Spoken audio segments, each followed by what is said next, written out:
بسم الله الرحمن الرحيم. طلع البدر علينا من سنوات الوداع وجب الشكر علينا ما دعا لله داع. طلع البدر علينا من سنوات الوداع وجب الشكر علينا ما دعا لله داع.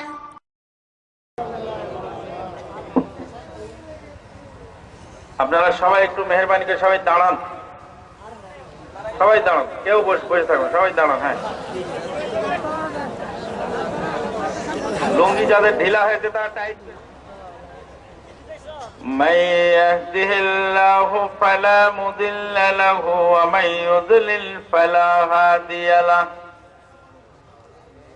وأشهد أن لا إله إلا الله وحده لا شريك له وأشهد أن محمدا عبده ورسوله صلى الله عليه وسلم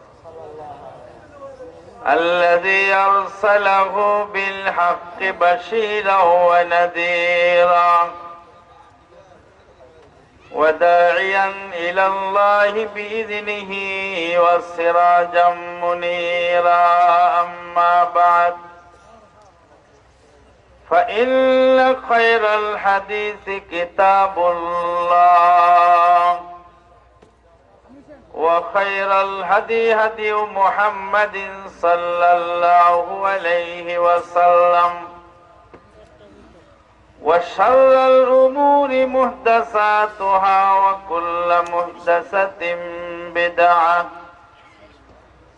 وكل بدعة ضلالة وكل ضلالة في النار. أما بعد، فقد قال الله تبارك وتعالى في الكلام المجيد والفرقان الحميد بعد أعوذ بالله من الشيطان الرجيم. يا أيها الذين آمنوا اتقوا الله حق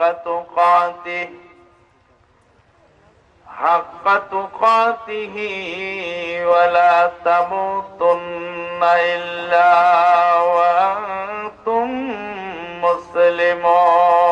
مسلمون. يا أيها الناس اتقوا ربكم الذي خلقكم من نفس واحدة وخلق منها زوجها وبث منهما رجالا كثيرا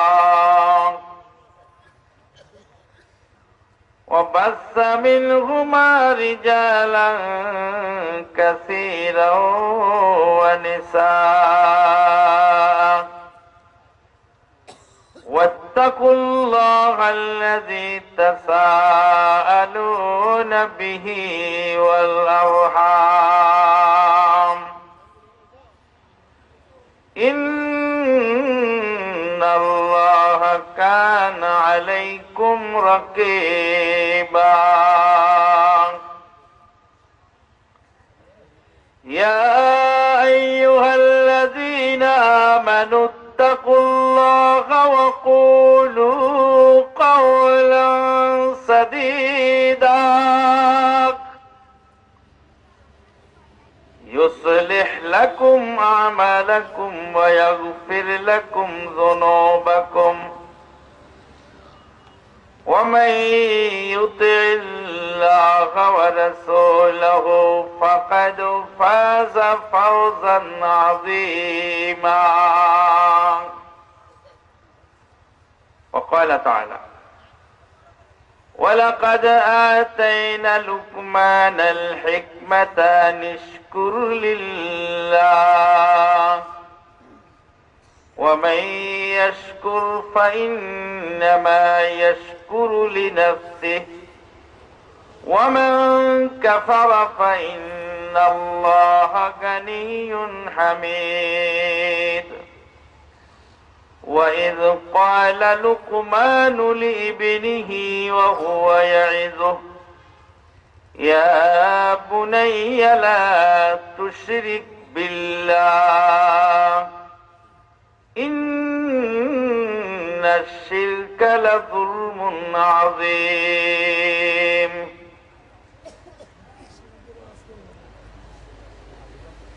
وقال يا بني أقم الصلاة وأمر بالمعروف وانه عن المنكر واصبر على ما أصابك إن ذلك من أزم الأمور وقال النبي الأمين صلى الله عليه وسلم من رأى منكم منكرا فليغيره بيده فإن لم يستطع فبلسانه وإن لم يستطع فبقلبه وذلك أضعف الإيمان أو كما قال عليه الصلاة والسلام বেদাতে হাসানা বেদাতে সাইয়্যা শিরক বিদআত করে হইলাম বেহায়া বেদাতে হাসানা বেদাতে সাইয়্যা শিরক বিদআত করে হইলাম বেহায়া কোরআন হাদিস জানি না যা জানি তা মানি না কোরআন হাদিস জানি না যা জানি তা মানি না তারপরেতে হইলাম আমি বড় মওলানা আমার মতো কেহ নাই আমি হলাম বড় মওলানা দাওয়াত পেলে বেজায় খুশি হালাল হারাম বাসি না দাওয়াত পেলে বেজায় খুশি হালাল হারাম বাসি না আমি হলাম বড় মওলানা আল্লাহ পাকের অশেষ মেহেরবানিতে ছনপাড়া এলাকাবাসীর উদ্যোগে যুব সমাজের ঐকান্তিক প্রচেষ্টায় মুরব্বীদের বিশেষ সহযোগিতায় আজকের 2 দিন ব্যাপী মাহফিলের প্রথম দিনের 3 দিন ব্যাপী মাহফিলের এটা মাঝখানের দিন না 3 দিন ব্যাপী মাহফিলের আজকে প্রথম দিনের প্রায় শেষ পর্বে আমরা এসে পৌঁছেছি আল্লাহ পাকের মেহেরবানিতে আমরা এই দিনী মজলিসে হাজির হওয়ার সুযোগ লাভ করলাম সে আল্লাহ পাকের বারগাহে জানাই শুকরিয়া আলহামদুলিল্লাহ নবী মুহাম্মদুর রাসূলুল্লাহ সাল্লাল্লাহু আলাইহি ওয়াসাল্লামের প্রতি জানাই অগণিত অসংখ্য দরুদ ও সালাম আল্লাহুম্মা সাল্লি আলা মুহাম্মাদিন ওয়া আলা আলি মুহাম্মাদ كما صليت على إبراهيم وعلى آل إبراهيم إنك حميد مجيد اللهم بارك على محمد وعلى آل محمد كما باركت على إبراهيم وعلى آل إبراهيم إنك حميد مجيد محترم সভাপতি মাননীয় পরিচালক মঞ্চে উপবিষ্ট উলামায়ে কেরাম ও সুধী মণ্ডলী দূর দূরান্ত থেকে আগত সমাগত ভক্তিভাজন মুরব্বিয়ান সমবয়সী বন্ধুবর্গ স্নেহের বয়োকনিষ্ঠ ভ্রাতৃ ও শ্রোতৃ মণ্ডলী পর্দার অন্তরালে ও দূরে সুদূরে শ্রদ্ধাস্পদিনী স্নেহাশিস মা ও ভগ্নীগণ আপনারা মাগরিব থেকে নিয়ে এ পর্যন্ত বিভিন্ন উলামায়ে কেরামের মুখে অনেক মূল্যবান কথা শুনেছেন। আমি এখন এসে শেষ রাতে আপনাদেরকে অল্প সময়ের জন্য কিছু কথা বলবো ইনশাআল্লাহ। আইল খেলার অভ্যাস আমার নাই। 11 তারিখের মাহফিল 12 তারিখে ঢুকবে না ইনশাআল্লাহ। 11 তারিখের প্রোগ্রাম ইনশাআল্লাহ 11 তারিখের মধ্যেই শেষ করার চেষ্টা করা হবে। আপনাদের প্রশ্ন থাকলে লিখিত প্রশ্ন জমা দিবেন, পরিশেষে উত্তর দেওয়ার চেষ্টা আমরা করব ইনশাআল্লাহ। ভূমিকাহীন সংক্ষিপ্ত কথা হলো, আজকে গোটা বিশ্বে অমুসলিমেরা মুসলিমদের বিরুদ্ধে ক্রুসেডের ঘোষণা দিয়েছে। ইসলামকে খতম করার জন্য, মুসলমানদেরকে খতম করার জন্য যত রকমের চেষ্টা প্রচেষ্টা আছে সব কমপ্লিট করে রেখেছে অমুসলিমেরা। কথা ঠিক না বেটি? এই ক্রুসেডের মোকাবেলা করার জন্য দুইটি শক্তি আমাদের দরকার। একটি শক্তি হলো ইব্রাহিম আলাইহিস সালাতু ওয়াস সালামের মতো দায়িত্বশীল মুরব্বী, লুকমান হাকিমের মতো দায়িত্বশীল মুরব্বী। আজকে আমাদের সমাজে অধিকাংশ জায়গায় মুরব্বীর অভাব। যাও বা দুই একজন মুরব্বী আছেন, তাদেরকে সবাই মানতেও নারাজ। ইব্রাহিম আলাইহিস সালামের মতো মুরব্বী দরকার। ইব্রাহিম আলাইহিস সালাম যখন কাবাঘর নির্মাণ করছেন, ছেলে ইসমাইলকে সাথে রেখে পাথর টানানোর কাজ করে নিচ্ছেন। বাবা কাবাঘর নির্মাণ করছে আর ছেলে কি করছে? পাথর টেনে জোগালদারের কাজ করছেন। বাবা রাজমিস্ত্রি আর ছেলে জোগালদার। ছেলেকে তালিম দিচ্ছেন। তালিম দিতে দিতে এমন ভাবে গড়ে তুললেন যে বাবার চাকুর নিচে জীবন দিতেও রাজি হয়ে গেলেন। আলহামদুলিল্লাহ। এরপরে ইব্রাহিম আলাইহিস সালাতু ওয়াস সালাম দায়িত্ব ছেড়ে দিলেন না। ছেলের যখন বয়স হয়ে যায়, বিয়ে করে, ওই ছেলের উপর থেকে বাপের জিম্মাদারি থাকে না, শেষ হয়ে যায়? শেষ হয়ে যায়। আল্লাহু আকবার। ছেলে বিয়ে করার পরে, সাবালক হওয়ার পরে বাপের আর কোনো দায়িত্ব থাকে না। ইব্রাহিম আলাইহিস সালাম গেলেন সুদূর ফিলিস্তিন থেকে প্রায় 2 মাসের পথ অতিক্রম করে। ইব্রাহিম আলাইহিস সালামের বয়স তখন প্রায় 200 বছর। 200 বছরের কাছাকাছি বয়সে, লুব্জ দেহ কুজ্জ পৃষ্ঠ, বয়সের ভারে মুহ্যমান ইব্রাহিম আলাইহিস সালাম বেটা ইসমাইলের বাড়ি চেক করার জন্য বাড়িতে গিয়ে নক করলেন। ইসমাইল বাড়িতে আছো? বাড়ির ভিতর থেকে আওয়াজ আসলো, ইসমাইল বাড়িতে নাই। কোথায় গেছে? শিকার করতে। তোমাদের দিনপথ কেমন চলছে? বলছে আমাদের দিনপথ ভালো চলে না। ইব্রাহিম আলাইহিস সালাম বললেন, সর্বনাশ হয়ে গেছে। এই মহিলা ইব্রাহিমের পুত্রবধূ হওয়ার অযোগ্য। যে ইব্রাহিম আলাইহিস সালামের এতই আত্মবিশ্বাস যে মরুভূমির মধ্যে শিশু, বাচ্চা এবং স্ত্রীকে ফেলে দিয়ে চলে যাচ্ছেন আল্লাহ খাওয়াবেন বলে, সেই ইব্রাহিম আলাইহিস সালামের পুত্রবধূ বলবে আমাদের দিন পথ ভালো চলে না, খাবার দাবার ভালো হয় না, এ কি সহ্য করা যায়?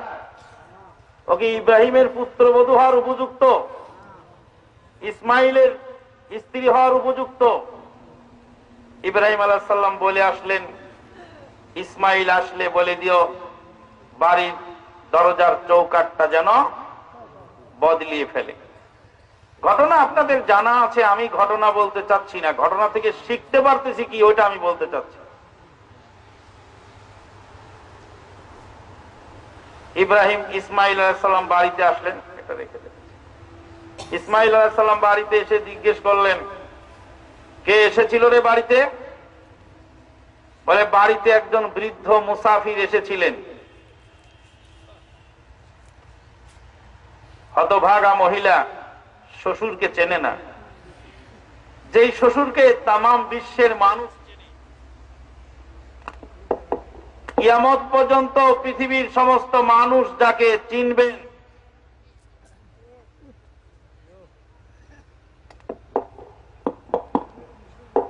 শ্রেষ্ঠ নবীর শ্রেষ্ঠ উম্মতের শ্রেষ্ঠ ইবাদত সালাতের মধ্যে যে ইব্রাহিমের নাম ঢোকানো আছে। কিছুক্ষণ আগেই তো আমরা পড়লাম, আল্লাহুম্মা সাল্লি আলা মুহাম্মাদিন ওয়া আলা আলি মুহাম্মাদিন কামা সাল্লাইতা আলা ইব্রাহিম। তামাম পৃথিবীর সকল মুসলিম এই দরুদ পড়ছে, কিন্তু হতভাগা মহিলা এত বড় জলিলুল কদর শ্বশুরের পুত্রবধূ হওয়ার পরেও শ্বশুরকে চেনে না। শ্বশুরকে চেনে না এরকম পুত্রবধূ আপনাদের এলাকায় নাই? আছে তো। শ্বশুরের ছেলেটা খুব ভালো, কিন্তু শ্বশুর ভালো না, ও বেটা ঘ্যানর ঘ্যানর করে। শ্বশুর বেটা ঘ্যানর ঘ্যানর করে, কিন্তু শ্বশুরের ছেলে খুব ভালো। শ্বশুরের ছেলের কামাইটা খুব ভালো, শ্বশুরের ছেলের সবকিছুই ভালো, কিন্তু শ্বশুর বেটা ঘ্যানর ঘ্যানর করে, শাশুড়ি বেটি ঘ্যানর ঘ্যানর করে। এই বুড়া বুড়ি মরলে বাঁচে। আছে না এরকম? আপনার স্ত্রীকে পরীক্ষা করার জন্য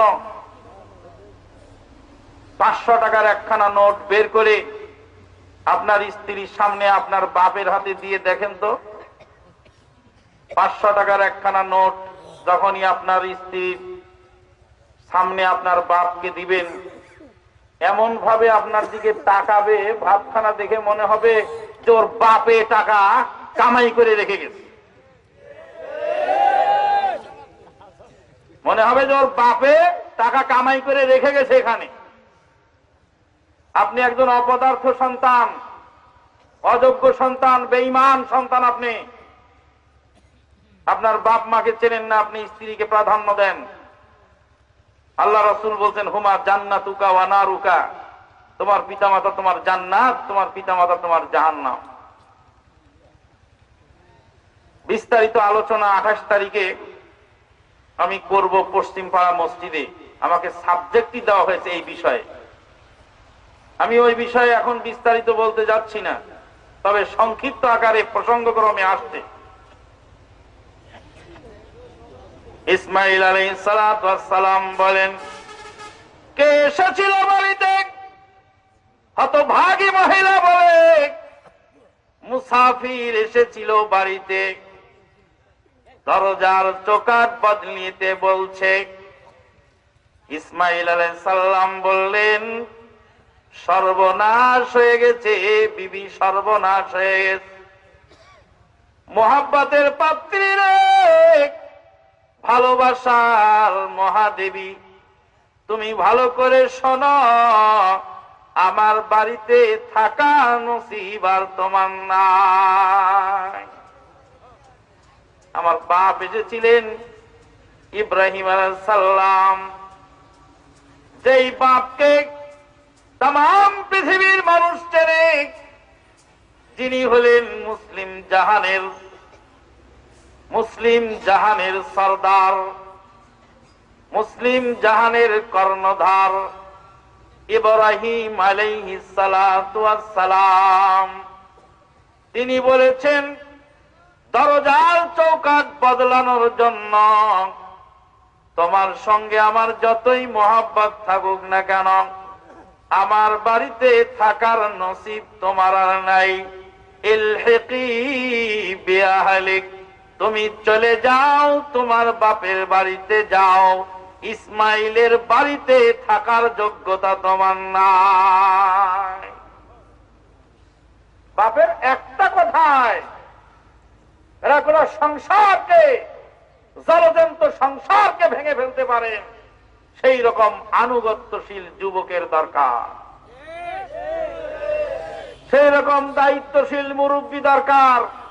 ছেলের সংসার আলাদা হওয়ার পরেও ছেলেকে খুঁজে বেড়াচ্ছেন, বাড়িতে দেখে বেড়াচ্ছেন ছেলের বাড়ি ঘর ঠিক আছে কিনা।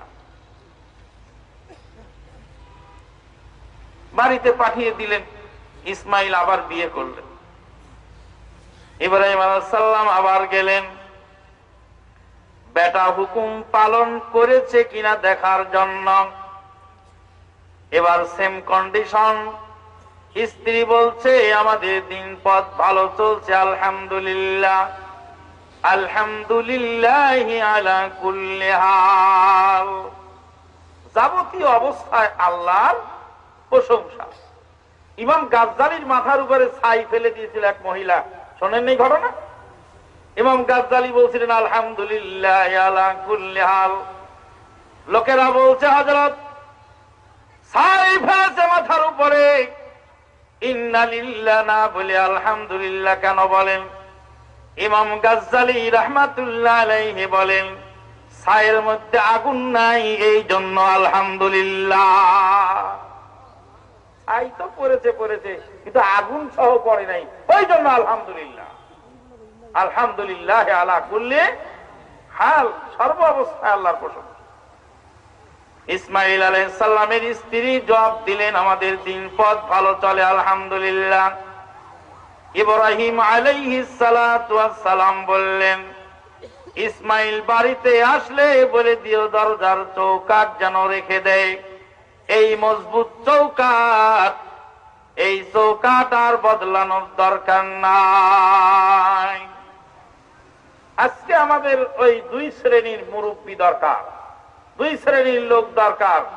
ইব্রাহিম আলাইহিস সালামের মতো দায়িত্বশীল মুরব্বী আর ইসমাইল আলাইহিস সালাতু ওয়াস সালামের মতো আনুগত্যশীল যুবক। কথা ঠিক না বেটি? কিন্তু আজকে কি হচ্ছে দেখেন, গ্রাম বাংলায় দেখতে পাই আমি ঘুরে ঘুরে, দাড়ি চুল পেকে সাদা হয়ে গেছে, এক ঠ্যাং কবরে আর এক ঠ্যাং ডাঙায়, চায়ের দোকানে টেলিভিশন ফিট করা আছে, এমন শগুনের মতো ওই বুড়ো লোকটা তাকিয়ে আছে, চোখের পলক আর ফেরে না। সিনেমার মিথ্যা কাহিনীতে চোখের পানিতে দাড়ি ভিজে টস টস করে পড়ছে। এই শগুন মার্কা মুরব্বীর কাছ থেকে কিছু শিখার আছে? কশ্চিন কালেও শিখার নেই। বয়স হয়ে গেছে, নিজেই শেখে নাই, সে আপনাকে কি শিখাবে? মুরব্বীরা মন খারাপ করবেন না। আগের জামানায় দেখতাম দাড়ি পাকা লোক ওয়াজ শোনে বেশি, এখন দেখি যে না, নওজোয়ানের সংখ্যা অনেক বেশি। আল্লাহু আকবার, নওজোয়ানের সংখ্যা অনেক বেশি। আমার সাথে এক যুবক ভাই এসেছেন, কোথায় গেলেন আমার সেই সোহেল ভাই, একটু জানান তো। উনি এসেছেন আমার সাথে আজকের প্রোগ্রামে। আজকে আমাদের এরকম দুই শ্রেণীর লোক দরকার। একজন মুরব্বী ইব্রাহিম আলাইহিস সালাম, আর একজন মুরব্বী লুকমান হাকিম। আল্লাহু আকবার। আল্লাহ পাক বলছেন আউযু বিল্লাহি মিনাশ শাইতানির রাজীম ওয়ালাকাদ আতাইনা লুকমানাল হিকমাতা আনিশকুর লিল্লাহ ওয়া মান ইয়াশকুর ফাইন্নামা ইয়াশকুরু লিনাফসিহি ওয়া মান কাফারা ফাইন্নাল্লাহা গানিয়্যুন হামিদ। ওয়ালাকাদ আতাইনা লুকমানাল হিকমা, আল্লাহ পাক বলেন আমি লুকমানকে হিকমত দান করেছিলাম। হিকমত শব্দের দুইটি অর্থ। একটি অর্থ হলো হিকমত মানে হলো সুন্নাহ, ইউআল্লিমুহুমুল কিতাবা ওয়াল হিকমা। কিতাবের পাশে যদি হিকমত শব্দ আসে তখন হিকমত মানে সুন্নত। আর যদি খালি হিকমত আলাদা আসে তাহলে তার মানে হয় যেখানে যেই কাজ, যেখানে যেই কথা প্রযোজ্য উপযুক্ত, সেখানে সেই কাজ, সেখানে সেই কথা প্রয়োগ করার নাম হিকমত। যেমন যেমন একটু উদাহরণ দেই। একজন লোক বিড়ি খাচ্ছে, একজন লোক বিড়ি খাচ্ছে, লোকটা আপনার বড় ভাই, তখন তাকে কি বলবেন? থাপ্পড় মারবেন, ধমক দিবেন, ধাক্কা মারবেন না। তখন বলতে হবে যে ভাইজান, আপনি এই বয়সে বিড়ি খান, এটা চলে? আপনি বয়স্ক মানুষ, মুরব্বী মানুষ, আপনি যদি এই কাজ করেন তো আমরা কি করব? মারার চেয়েও বড় কিছু হয়ে গেল। কিন্তু ছোট ভাই যদি বিড়ি খায় তখন কি করবেন? ধাক্কাও দিতে পারেন, থাবরও দিতে পারেন, ধমকও দিতে পারেন। যেখানে যেই কাজ, যেখানে যেই কথা, সেই ক্ষেত্রে সেই কাজ, সেই কথা প্রয়োগ করার নাম হিকমত। সৌদি আরবের প্রধান মুফতি আব্দুল আজিজ বিন আব্দুল্লাহ বিন বাজ রহমাতুল্লাহ আলাইহির সাথে দেখা করতে এসেছেন মিশর থেকে একজন বড় আলেম। তার নাম হলো মোহাম্মদ আল গাজালি। মোহাম্মদ আল গাজালি তিনি নারী নেতৃত্বকে বৈধ বলেন এবং খবরুল আহাদ, মুহাদ্দিসিনে কেরামগণ ভালো জানবেন, খবরুল আহাদ হলো খবরে মুতাওয়াতির। মুতাওয়াতির হাদিসের পরবর্তী দ্বিতীয় স্টেপের যে হাদিস তাকে বলা হয় খবরুল আহাদ। খবরুল আহাদকে তিনি অস্বীকার করেন। মুতাওয়াতির হাদিস সংখ্যায় কম আর খবরুল আহাদ সংখ্যায় বেশি। খবরুল আহাদ যদি ফেলে দেওয়া হয় তাহলে হাদিস অচল হয়ে যাবে। বিস্তারিত ব্যাখ্যা দিতে গেলে দেরি হয়ে যাবে, সংক্ষেপে বলে যাচ্ছে। মোহাম্মদ আল গাজালি আরো অনেক উল্টাপাল্টা ফতোয়া দেন, নারী নেতৃত্বকে বৈধ বলেন। তিনি এসেছেন বিন বাজ রহমাতুল্লাহ আলাইহির মজলিসে তার সাথে দেখা করার জন্য। লোকেরা ঘিরে ধরেছে, ঘিরে ধরে অনেক কথা বলা শুরু করছে। সবাই মানে তাকে আক্রমণ করছে, হ্যাঁ তুমি এরকম ফতোয়া দাও, কোথায় পাইছো এসব দলিল? এরই মধ্যে আব্দুল আজিজ বিন আব্দুল্লাহ বিন বাজ রহমাতুল্লাহ আলাইহি ঘরের ভিতর থেকে বের হয়ে মজলিসে আসছেন।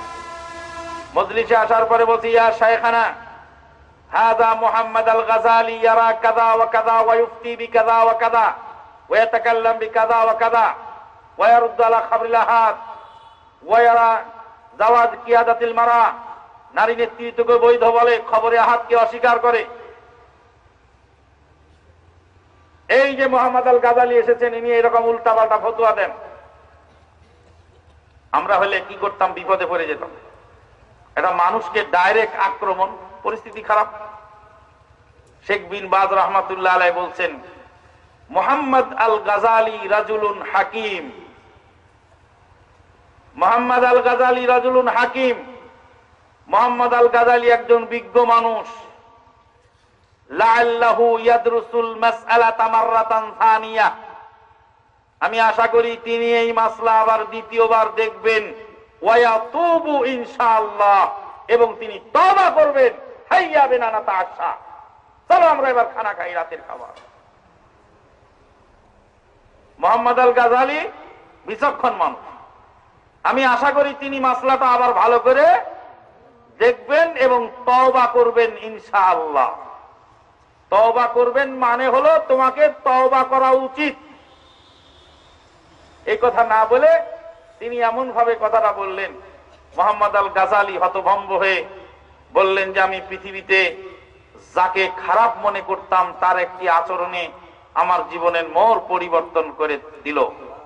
আল্লাহু আকবার, সুবহানাল্লাহ বিহামদিহি। এটাকে বলা হয় হিকমত। হিকমত মানে সত্য গোপন করা নয়। কেউ কেউ মনে করি হিকমতের দোহাই দিয়ে সত্য গোপন করতে চায়। হিকমতের দোহাই দিয়ে সত্য গোপন করার নাম হিকমত নয়। আল্লাহ পাক বলেন, ওয়ালাকাদ আতাইনা লুকমানাল হিকমা আনিশকুর লিল্লাহ, যেন সে আল্লাহর শুকরিয়া আদায় করে। ওয়া মান ইয়াশকুর ফাইন্নামা ইয়াশকুরু লিনাফসিহি ওয়া মান কাফারা ফাইন্নাল্লাহা গানিয়্যুন হামিদ।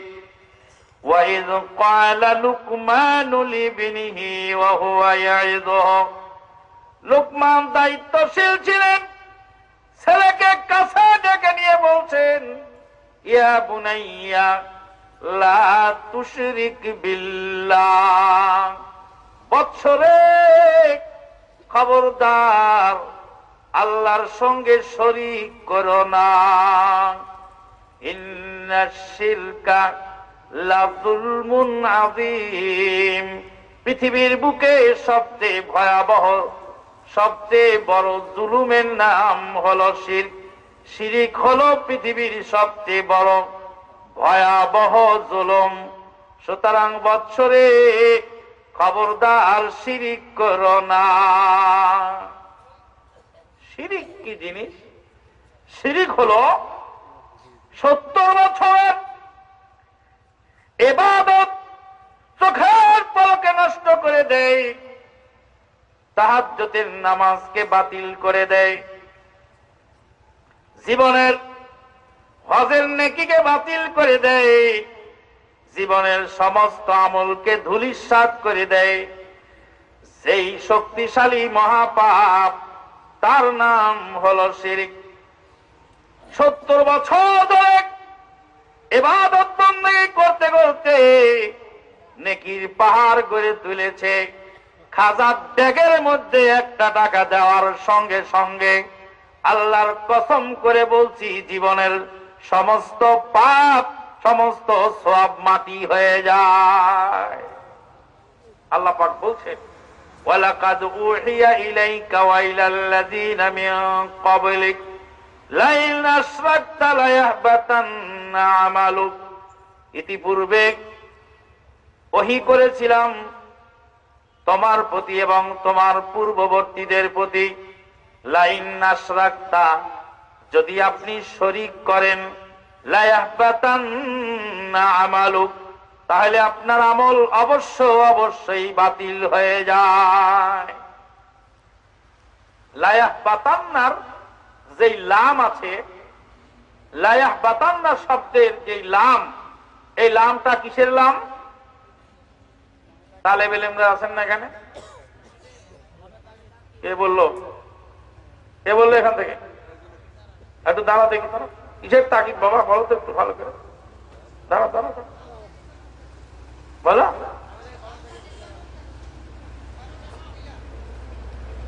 লাম তাকিদ, বানুন তাকিদ, সাকিলা, দারফেল মুস্তাকবিল মারুফ। মাশাআল্লাহ, আল্লাহু আকবার। বাড়ি কোথায়?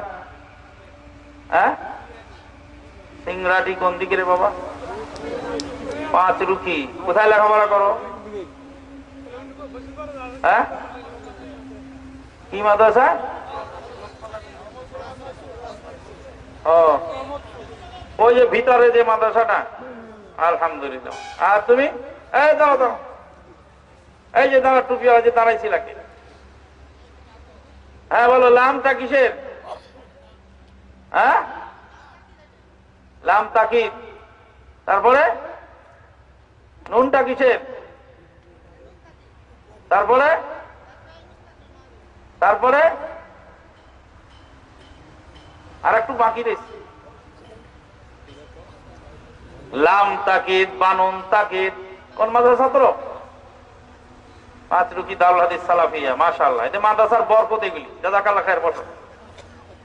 উত্তর সঠিক হয়েছে দুইজনেরই। লাম তাকিদ, বানুন তাকিদ।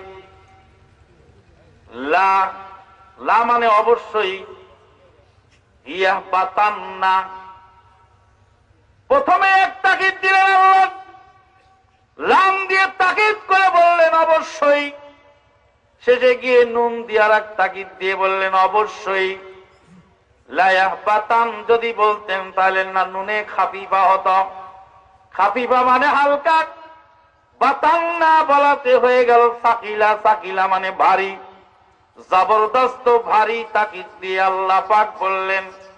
প্রথমে এক তাকিদ, দ্বিতীয়বার আর এক তাকিদ দিয়ে বললেন, তারপরে ভারী তাকিদ দিয়ে আল্লাহ বললেন, ও নবী গো, তুমি যদি শিরক করো অবশ্যই তোমার জীবনের সমস্ত আমল বাতিল হয়ে যায়। নবী শিরক করলে নবীর আমল বাতিল হয়ে যায়, তো লালু ভুলু শিরক করলে আমল থাকবে নাকি?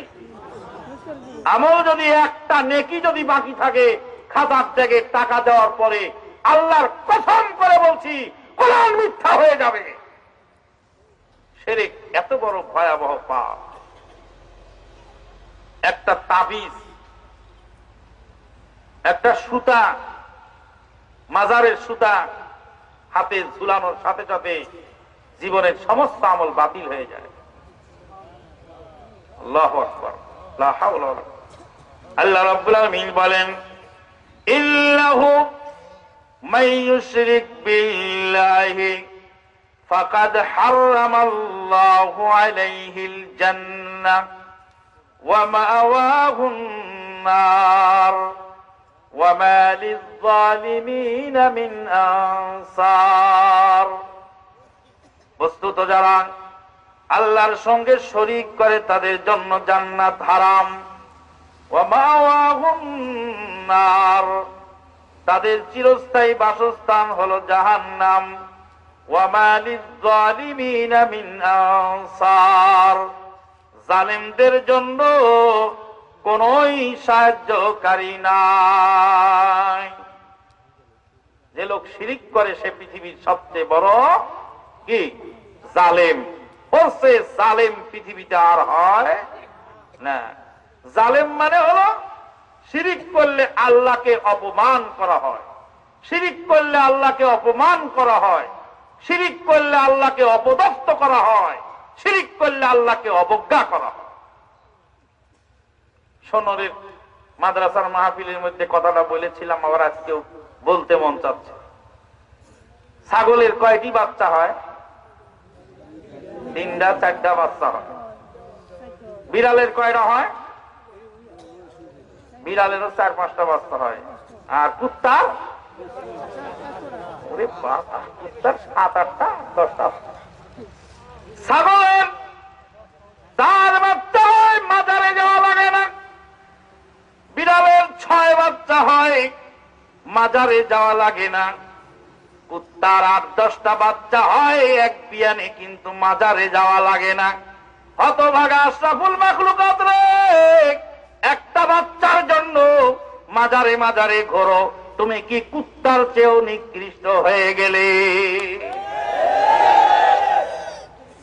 আল্লাহ রাব্বুল আলামিন বলেন, উলাইকা কাল আনআমি বাল হুম আযাল উলাইকা হুমুল গাফিলুন। আল্লাহ বলেন তারা হলো চতুষ্পদ জানোয়ারের মতো, চতুষ্পদ জানোয়ারের চেয়েও নিকৃষ্ট হয়। শিরক বেদাত করে হইলাম বেহাইয়া। শিরক বেদাত করলে মানুষ বেহায়া হয়ে যায়। শিরক বেদাত করলে মানুষ কি হয়? বেহায়া হয়ে যায়। শিরক বেদাত করলে মানুষ বেহায়া হয়ে যায়। আল্লাহুম্মা সাল্লি আলা মুহাম্মাদিন ওয়া আলা আলি মুহাম্মাদ কামা সাল্লাইতা আলা ইব্রাহিম ওয়া আলা আলি ইব্রাহিম ইন্নাকা হামিদুম মাজিদ। নবী দরুদ শিক্ষা দিলেন, আর শেখ সাদী কবিতা শিক্ষা দিলেন। বালাগাল ওলা বেকামালিহি কাশাফাত দুজা বেজামালিহি। শেখ সাদীর কবিতার মধ্যে শিরিক রয়েছে, শিরিক মিশ্রিত কবিতা, শিরিক মিশ্রিত কবিতা। নবীর দরুদের এগেনস্টে এনে খাড়া করলাম। বেহায়া যদি না হবে তাহলে নবীর দরুদকে থামানোর জন্য কবিতা খাড়া করত না। কবিতা দিয়ে নবীর দরুদকে খাড়া থামিয়ে দিতে চায়। বাচ্চা হয়েছে তো মরা গরুর মাথা ঘরে ঝুলিয়ে দিয়েছে কেন? মালাকুল মউতকে ফিরায় দিবে। মালাকুল মউত চলে আল্লাহর হুকুমে, আর ও জানোয়ার মরা গরুর মাথা দিয়ে মালাকুল মউতকে ফিরাবে। কত বড় বেহায়া চিন্তা করে। শিরক বেদাত করে হইলাম বেহায়া। শিরক বেদাত করলে মানুষ কি হয়? বেহায়া হয়ে যায়। আল্লাহর অর্ডারকে ফিরায় দিবে কি দিয়ে? মরা গরুর মাথা দিয়ে। তাও জামদা গরু না, মরা গরুর মাথা দিয়ে আল্লাহর হুকুমকে ফিরাবে। মরা গরুর মাথা ঝুলায় রাখছে যাতে ছেলেটা না মরে। যে কটা ছেলে হয় ওই প্রসূতি ঘর থেকেই মরে যায়। তো এবার ছেলে হয়েছে তো মরা গরুর মাথা ঘরে ঝুলায় রাখছে যাতে ছেলেটা না মরে। সন্তান চাওয়া যাওয়া, মাজারে যারা যায়, কচ্ছপের কাছে গিয়ে যারা সন্তান চায়, কুমিরের কাছে গিয়ে সন্তান চায়, ল্যাংটা পীরের কাছে গিয়ে সন্তান চায়, তারা হলো পৃথিবীর সবচেয়ে বড় জালেম, পৃথিবীর সবচেয়ে বড় বেহায়া হয়। এই জন্য লুকমান হাকিম তার ছেলেকে বললেন, লা তুশরিক বিল্লাহ ইন্নাশ শিরকা লাযুলমুন আযীম। যে আল্লাহ কুকুরকে বাচ্চা দিতে পারে 4, 5টা, 8, 10টা এক দিয়ে নে, সে আল্লাহ আপনাকে একটা বাচ্চা দিতে পারে না? ইয়াহাবু লিমান ইয়াশাউ ইনাসা ওয়া ইয়াহাবু লিমান ইয়াশাউ যুকুরা আও ইউযাওবিদুহুম যুকরানা ওয়া ইনাসা ওয়া ইয়াজআলু মান ইয়াশাউ আকিমা। যাকে ইচ্ছা কন্যা সন্তান দান করেন, যাকে ইচ্ছা পুত্র সন্তান দান করেন, যাকে ইচ্ছা পুত্র কন্যা উভয় দান করেন, আর যাকে ইচ্ছা তাকে বন্ধা করে দেন। শিরক সম্পর্কে জীবনে বহুবার শুনেছেন, আর বলবো না, এই পর্যন্তই শেষ।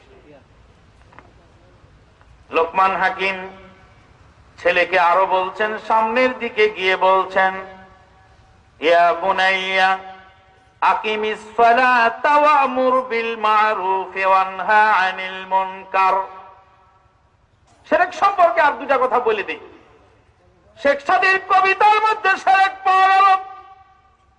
বিশাল ওয়াজ মাহফিল হচ্ছে টুঙ্গির তুরাগ নদীর পারে। টুঙ্গির তুরাগ নদীর পারে বিশাল ওয়াজ মাহফিল হচ্ছে। তামাম পৃথিবী থেকে পৃথিবীর 140 রাষ্ট্রের মানুষ, প্রায় 30 থেকে 40 লক্ষ মানুষ সমবেত হবে সেখানে।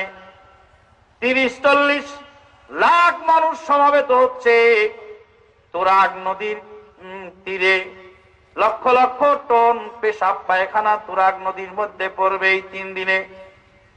সেই তুরাগ নদীর পারে বিশাল ওয়াজ মাহফিল হচ্ছে। সেই মাহফিলে আমরা গেলাম না, আমরা এখানে সোনপাড়া আলাদা কেন অল্প কয়েকজন লোক নিয়ে ওয়াজ মাহফিল শুরু করলাম, এর জবাব কে দিবে? কে দিবে এর জবাব? আমরা এখানে আলাদা কেন আসলাম? তার অনেক কারণ। একটা কারণ বলছি, মসজিদের মধ্যে গিয়ে ফাজাইলে আমাল কিতাবটা খুলবেন, যেটাকে তবলিগি নেসাব বলা হয়। নেসাব কিতাবখানা খুলুন, খোলার পরে দেখুন ভূমিকায় লেখা আছে, মাওলানা জাকারিয়া সাহেব লিখছেন যে ইলিয়াস রহমাতুল্লাহ আলাইহি, আমার উস্তাদ, আমার বুজুর্গ ইলিয়াস রহমাতুল্লাহ আলাইহি আমাকে একখানা কিতাব লেখার জন্য নির্দেশ দিলেন দিনে দাওয়াতের উপরে। দিনী দাওয়াতের উপরে একখানা কিতাব লেখার জন্য ইলিয়াস রহমাতুল্লাহ আলাইহি আমাকে নির্দেশ দিলেন। এত বড় বুজুর্গের সন্তুষ্টি বিধান আমার পরকালের নাজাতের ওসিলা হইবে মনে করিয়া এই কাজে আমি সচেষ্ট হইলাম।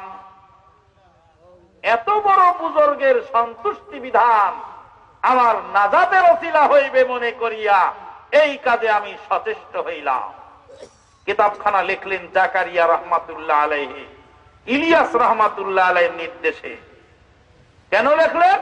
এত বড় বুজুর্গের সন্তুষ্টি বিধান আমার পরকালের নাজাতের ওসিলা হইবে। বুজুর্গকে সন্তুষ্ট করলে পরকালের নাজাতের ওসিলা হয়। এটা তাবলিগি নেসাব কিতাবের লেখক মাওলানা জাকারিয়া তার কিতাবের ভূমিকায় লিখেছেন। এবার বলুন, এটা কি তাওহীদ না শিরক? এটা কি তাওহীদ না শিরক? যদি এটা শিরক হয়, তো যিনি যার কথায় যার কিতাব পড়ে 40 লাখ মানুষ জমা হচ্ছে তুরাগ নদীর তীরে, তার কিতাবের প্রথম পৃষ্ঠার মধ্যে 3য় লাইনে গিয়ে শিরক যদি ভর্তি থাকে, যে নিজের শিরক সম্পর্কে জানে না, সে আপনাকে কি শিখাবে? শেখ সাদী কবিতা লিখে দিয়ে গেছেন, বালাগাল উলা বেকামালি। বালাগা হলো ফেলে লাজেম। ফেলে লাজেম, ফেলে লাজেম মানে অকর্মক ক্রিয়া। যেই ক্রিয়া কর্তা দ্বারা, শুধুমাত্র কর্তা দ্বারা সম্পাদিত হয়, কর্মের প্রয়োজন হয় না, সেই ক্রিয়াকে বলা হয় অকর্মক ক্রিয়া। বালাগা মানে পৌঁছলেন, নবী একা একা পৌঁছলেন। কোথায় পৌঁছলেন? ওলা উচ্চ আসনে। নবী পৌঁছলেন না, আল্লাহ পৌঁছালেন। যারা বলেন নবী পৌঁছলেন না, আল্লাহ পৌঁছালেন। আল্লাহ যদি পৌঁছিয়ে থাকেন আর শেখ সাদী বললেন নবী পৌঁছলেন, তাহলে শেখ সাদীর কবিতার মধ্যে শিরিক পাওয়া গেল। ঢাকার চকবাজার মসজিদে যান, দোতলার উপরে পীর সাহেবের মাজার। পীর সাহেব চকবাজার মসজিদের দোতলার উপরে শুয়ে আছেন। মসজিদে হজে কাবা ভি করে, गंगा का स्नान भी, राजी रहमान भी रहे, खुशी शैतानों भी। हजे काबा भी करे, गंगा का स्नान भी, राजी रहमान भी रहे, खुशी शैतानों भी। কাবার হজ করো, গঙ্গায় গিয়ে আবার স্নান করো। মসজিদে গিয়ে আল্লাহকে সিজদা দেওয়ার পরে চকবাজার মাঝ মসজিদের কেবলার সাইডে দোতলার উপরে মাজার আছে। মাজারে গিয়ে আবার আপনি সিজদা দিবেন। আন্তর্জাতিক খ্যাতিমান কারি সাহেব সুদীর্ঘ জীবনের শেষ প্রান্ত পর্যন্ত খুতবা দিয়ে গেলেন চকবাজারে। আমি আমার মাদানি যদি চকবাজার মসজিদের খতিব হই, আল্লাহর কসম করে বলছি, প্রথম দিন খুতবা দেওয়ার পরে দ্বিতীয় দিন আর খুতবা দেওয়ার সুযোগ আমার হবে না। ঘাট ধরে আমাকে বের করে দেওয়া হবে চকবাজার মসজিদ থেকে। কেন? ওই শিরক আমার দ্বারা বরদাস্ত হবে না। কিন্তু আমিও তো গিয়ে ছোটকালে যখন বুঝতে পারি নাই, তখন চকবাজার মসজিদে নামাজও পড়েছি, আবার মাজারে গিয়ে চুমু খেয়েছি।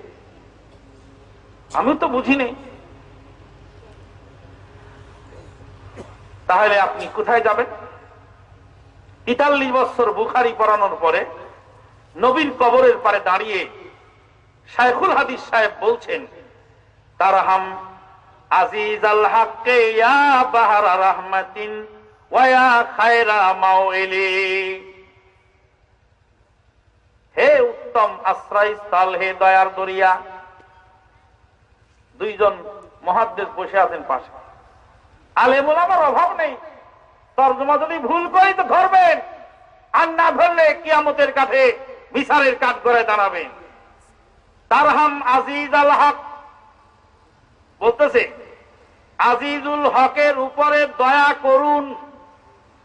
ইয়া বাহরা রাহমাতিন, হে দয়ার দরিয়া, হে দয়ার দরিয়া, আজিজুল হকের উপরে দয়া করুন। ওয়া খায়রা মাওইলি, হে উত্তম আশ্রয়স্থল, তুমি আমাকে আশ্রয় দাও। আতাইতুকা জিয়ারাতান খায়রাল মালাজ, হে উত্তম আশ্রয়স্থল, তোমার কাছে আমি জিয়ারত করার জন্য এসেছি। আমার জন্মের 6 বছর আগে, আমার জন্মের 6 বছর আগে, আমার জন্মের 6 বছর আগে শাইখুল হাদিস সাহেব আল্লাহর নবীর কবরের পারে দাঁড়িয়ে এইভাবে ইনিয়ে বিনিয়ে নবীর কাছে সাহায্য চেয়েছিলেন। আমরা জানি নাই, শুনি নাই, দেখি নাই, বুঝি নাই। আমরা জানি নাই, শুনি নাই, দেখি নাই, বুঝি নাই, কিন্তু শাইখুল হাদিস সাহেব যখন বুখারীর অনুবাদ করলেন, বুখারীর অনুবাদ করতে গিয়ে বুখারীর ৫ম খণ্ডের মধ্যে ভূমিকায় কথাটা বলে দিলেন, আমি এই আকাম কুকাম নবীর কবরের সামনে দাঁড়িয়ে করেছিলাম।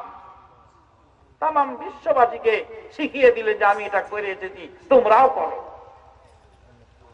বোঝে ৪৩ বছর বুখারী পড়ে যদি তাওহীদ না বোঝে, শিরক যদি না বোঝে, তা আপনি বুঝবেন কি করে? আপনার বুঝতে তো অনেক কষ্ট,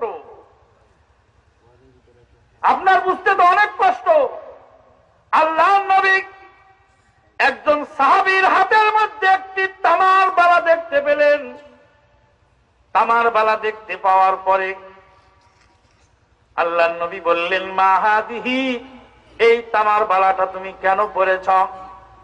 সাহাবী বলেন, হাদিহি মিনাল ওয়াহিনাতে ইয়া রাসূলুল্লাহ, আমি এই তামার বালাখানা পরেছি আমার শারীরিক দুর্বলতা দূর করার জন্য, শারীরিক মানসিক দুর্বলতা দূর করার জন্য আমি এটা পরেছি। আল্লাহর নবী বললেন, ইনজিহা, এটাকে খুলে ফেলে দাও, মা ইয়াজিদুকা ইল্লা ওয়াহনা। সাহাবী রে, এই তামার বালা তোমার হাতে থাকলে তোমার দুর্বলতা বাড়তেই থাকবে, কমবে না। আমি মাঝখানে হঠাৎ করে একদিন জ্বরে আক্রান্ত হয়ে গেলাম, ঠান্ডা জ্বর। জ্বরে আক্রান্ত হওয়ার সাথে সাথে আমার বিবি ফোন করে দিল ডাক্তারকে, বললো, ডাক্তার সাহেব তাড়াতাড়ি আসেন, আমার স্বামী মারাত্মক অসুস্থ, আপনি দেখে যান। ডাক্তার সাহেব চলে আসলো, এসে আমার শরীর চেক করলো, ওষুধ দিল, বললো ডায়াবেটিসটা একটু চেক করেন তো। ডাক্তার এসে হাতের মধ্যে খুঁচা মেরে খানিকটা রক্ত বের করে চেক করে আপনার ডায়াবেটিস 16 পয়েন্ট। 16 পয়েন্ট ডায়াবেটিস কোনোদিন আমি জানিও না, বুঝিও না। আমি খাচ্ছি, দাচ্ছি, চলছি, ফিরছি, ওয়াজ করতেছি, কাজ করতেছি, খাওয়া দাওয়া চলছে, চলাফেরা চলছে, দেশে বিদেশে সব জায়গায় সব কাজ চলছে। আমার শারীরিক কোনো দুর্বলতাও নেই, কোনো সমস্যাও নেই, ঘন ঘন প্রস্রাবও নেই, ডায়াবেটিসের যত আলামত আছে কোনোটাই আমার ভিতরে নেই। আর ডাক্তার এসে আমাকে জলজান্ত 6 পয়েন্ট বানায়, 16 পয়েন্ট বানায় দিতে চলে গেল। একটা লোক রাস্তা দিয়ে হেঁটে যাচ্ছে, ও ধরে ক্লিনিকে নিয়ে যান, ডাক্তার দেখবেন ওর ভিতরে 16টা রোগ বাইর করে ফেলবে চোখের পলকে। ঠিক না বেঠিক? একটা লোক হেঁটে যাচ্ছে, ওকে ক্লিনিকে নিয়ে যান, 16টা রোগ ওর ভিতরে বাড়ায় যাবে সাথে সাথে। যখনই ডায়াবেটিস ধরা 16 পয়েন্ট হয়ে গেছে বলছে, শোনার সাথে সাথে ভাই আমার কলিজা শুকিয়ে আসছে, এবার মুখও শুকিয়ে আসে। চিনি খাইলেই রাত্রে আর ঘুম হতে চায় না, মনে হয় বোধহয় আমার ক্ষতি হয়ে গেল। ডায়াবেটিস মাপাটা ভালো ছিল না না মাপাটা ভালো ছিল? আল্লাহু আকবার। আর একটা কথা বলি, এই যে আল্লাহ যে গায়েবী কিছু জিনিস রেখেছেন, কেন? আজকে যদি ঘোষণা দেওয়া হয় যে আমান মাদানী তুমি 1 মাস পরে মারা যাবে, আল্লাহর তরফ থেকে যদি এই গায়েবের মৃত্যুর তারিখটা যদি জানা সম্ভব হতো, তাহলে এই বাকি 1 মাস আমার দ্বারা কোনো কাজ হতো না। কিন্তু আল্লাহ এমন গোপন রেখেছেন যে বাংলাদেশ জমিয়তে আহলে হাদিসের প্রেসিডেন্ট মাওলানা আব্দুল্লাহ আল কাফি আল কুরাইশি রহমাতুল্লাহ আলাইহি ৮৬ কাজী আলাউদ্দিন রোডের অফিসে বসে কলম দিয়ে লিখতেছিলেন, পূর্ব পাকিস্তানের সংবিধানের 40 ধারা, 40 ধারার মধ্যে 36টা ধারা লেখা কমপ্লিট। 36টা ধারা লেখা কমপ্লিট হওয়ার পরে কলম খসে পড়ে গেল, পিত্তশুলের ব্যথায় উনি কাতর হয়ে পড়লেন, পেটে হাত দিয়ে শুয়ে পড়লেন, রূহ বেরিয়ে গেল। ইন্না লিল্লাহি ওয়া ইন্না ইলাইহি রাজিউন। মৃত্যুর আগ মুহূর্ত পর্যন্ত তিনি কাজ করে মারা গেলেন। যদি এই গায়েবের খবরটা মানুষকে দেওয়া হতো, তাহলে পৃথিবীটা চলতো না অচল হয়ে যেত।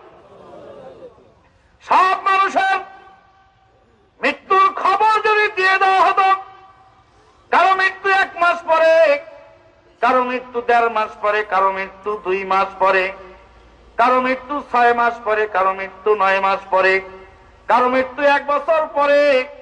মৃত্যুর খবর দেওয়ার সঙ্গে সঙ্গে কাজকর্ম বন্ধ করে দিয়ে মানুষ সবাই জড়াজড়ি ধরে কান্নাকাটিতে লিপ্ত হয়ে যেত।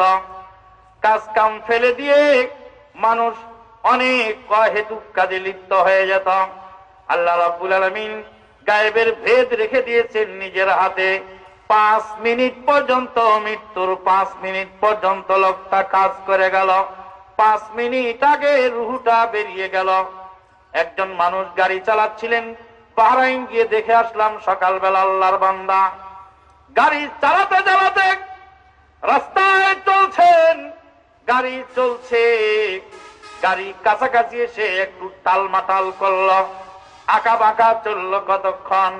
আঁকা বাঁকা চলার পরে গাড়িটা রাজপথের কিনারায় সাইড করে থেমে গেল। এক পা ব্রেকের উপরে আর এক পা হলো আপনার গিলাসের উপরে।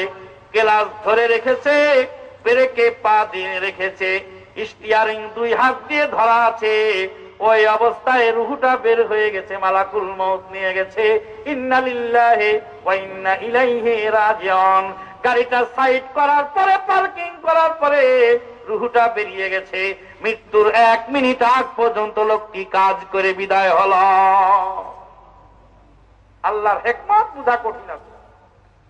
ডায়াবেটিস মাপার পরে রোগ সব ভিতর থেকে বের হয়ে আসছে, মনের মধ্যে দুর্বলতা বারবার কাজ করছে। যখনই তামার বালা আপনি লটকালেন, আল্লাহর নবীর হাদিসটা বুঝতে আপনার সহজ হয়ে গেল। আল্লাহর নবী বলেন, তামার বালা খুলে ফেলে দাও। তামার বালা ডাস্টবিনেও যাবে, তোমার দুর্বলতাও ডাস্টবিনে নিক্ষেপ করে দাও। তামার বালা যতক্ষণ ভালো থাকবে না সাবে, ততক্ষণ পর্যন্ত তোমার দুর্বলতা কাটবে না। মা ইয়াজিদুকা ইল্লা ওয়াহনা। যারা তাবিজ লটকায় তারা তাবিজ মরা বাড়ি যাওয়ার পরে আবার তাবিজ খুলে আবার কাঁচা দুধে চুবায়। তাবিজ যদি ছুটে যায়, এবার তাবিজের ধান্দা পানি করতে করতে অবস্থা খারাপ। ভাই আমার বলতেছিলাম, সেই দেশের মানুষ হাজার হাজার উলামায়ে কেরামগণ তাওহীদ বোঝে না, শিরিক বোঝে না। তাদের জন্য শিরিক এবং তাওহীদের ওয়াজ জরুরি। লোকমান হাকিম ছেলেকে শিরিক সম্পর্কে বলার পরে বললেন, ইয়া বুনাইয়া আকিমিস সালাতা ওয়া'মুর বিল মা'রুফ ওয়ানহা আনিল মুনকার ওয়াসবির আলা মা আসাবাক ইন্না যালিকা মিন আজমিল উমর। লোকমান হাকিম ছেলেকে ডেকে বললেন, আগে বললেন, বেটারে তাওহীদ ঠিক করো, তাওহীদ ঠিক না করলে কোন ইবাদত কাজ হবে না। অ্যাকাউন্ট দুরুস্ত করো, অ্যাকাউন্ট দুরুস্ত না করলে, তা পয়সা জমা করলে কাজ হবে না। তোমার মোবাইল যদি ঠিক থাকে, তাহলে পয়সা যদি 1 টাকা ফ্লাক্সি দাও, 1 টাকা তোমার মোবাইলে জমা হয়ে যাবে। কিন্তু মোবাইলের নাম্বার যদি এলোমেলো হয়ে যায়, লক্ষ লক্ষ টাকা ফ্লাক্সি দিয়ে আরেকজনের মোবাইলে চলে যাবে। তাওহীদটাকে ঠিক করো, তারপরে ইবাদত করো। সালাত পরে কায়েম করো, তাওহীদটা আগে ঠিক করো। মুসলিম শরীফের দারমি শরীফে হাদিস আছে, মুআজ বিন জাবাল রাদিয়াল্লাহু তাআলা আনহুকে আল্লাহর নবী পাঠালেন, ইয়ামানে পাঠালেন। পাঠানোর সময় বললেন, ইন্নাকা তাতি ইলা কওমিন মিন আহলিল কিতাব।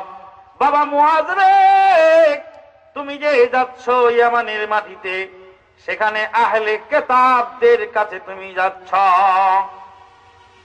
তাদেরকে গিয়ে সর্বপ্রথম আউয়ালু মা তাদউহুম ইলা শাহাদাতি আল্লা ইলাহা ইল্লাল্লাহ, সর্বপ্রথম তাদেরকে শাহাদাতের দিকে দাওয়াত দিবে। আশহাদু আল্লা ইলাহা ইল্লাল্লাহ, শাহাদাতের দাওয়াত দেওয়ার পরে শাহাদাতের দাওয়াত যদি মেনে নেয়, ফাইনহুম আতাউ লিযালিকা ফাআলিমহুম আন্নাল্লাহা কাদ ইফতারাজা আলাইহিম খামসা সালাওয়াতিন ফি কুল্লি ইয়াউমিন ওয়া লাইলা, আল্লাহ রাব্বুল আলামিন তাদের উপরে একদিনে 5 ওয়াক্ত নামাজকে ফরজ করে দিয়েছেন, এটা তাদেরকে জানিয়ে দাও। কয় ওয়াক্ত নামাজ ফরজ? 5 ওয়াক্ত নামাজ ফরজ। 5 ওয়াক্ত নামাজ ফরজ যদি কেউ এক আধ ওয়াক্ত ছাড়ে তাহলে কি অবস্থা হবে? সে কি নামাজি না বেনামাজি? এক আধ ওয়াক্ত ছাড়লেও সে নামাজি। কেমন নামাজি এবার শুনুন। আপনার ছেলে পরীক্ষায় পাশ করেছে, 9টা সাবজেক্ট পরীক্ষা দিয়েছে, সব সাবজেক্টে 100-র মধ্যে 100 পাইছে, কিন্তু একটা সাবজেক্ট দেয় নাই, সে পাস না ফেল? এটা গেল বর্তমান বৈষয়িক দলিল। শরীয়তের দলিল, মুসলিম জাহানের খলিফা ওমর ইবনুল খাত্তাব রাদিয়াল্লাহু তাআলা আনহু বলেন, লা হাজ্জা ফিল ইসলামি মান তারাকা সালাতা আও তারাকা শাইয়াম মিনহা। লা হাজ্জা ফিল ইসলাম, ইসলামের মধ্যে কোনই কানেকশন নাই, কোনই অংশ নাই ওই ব্যক্তির।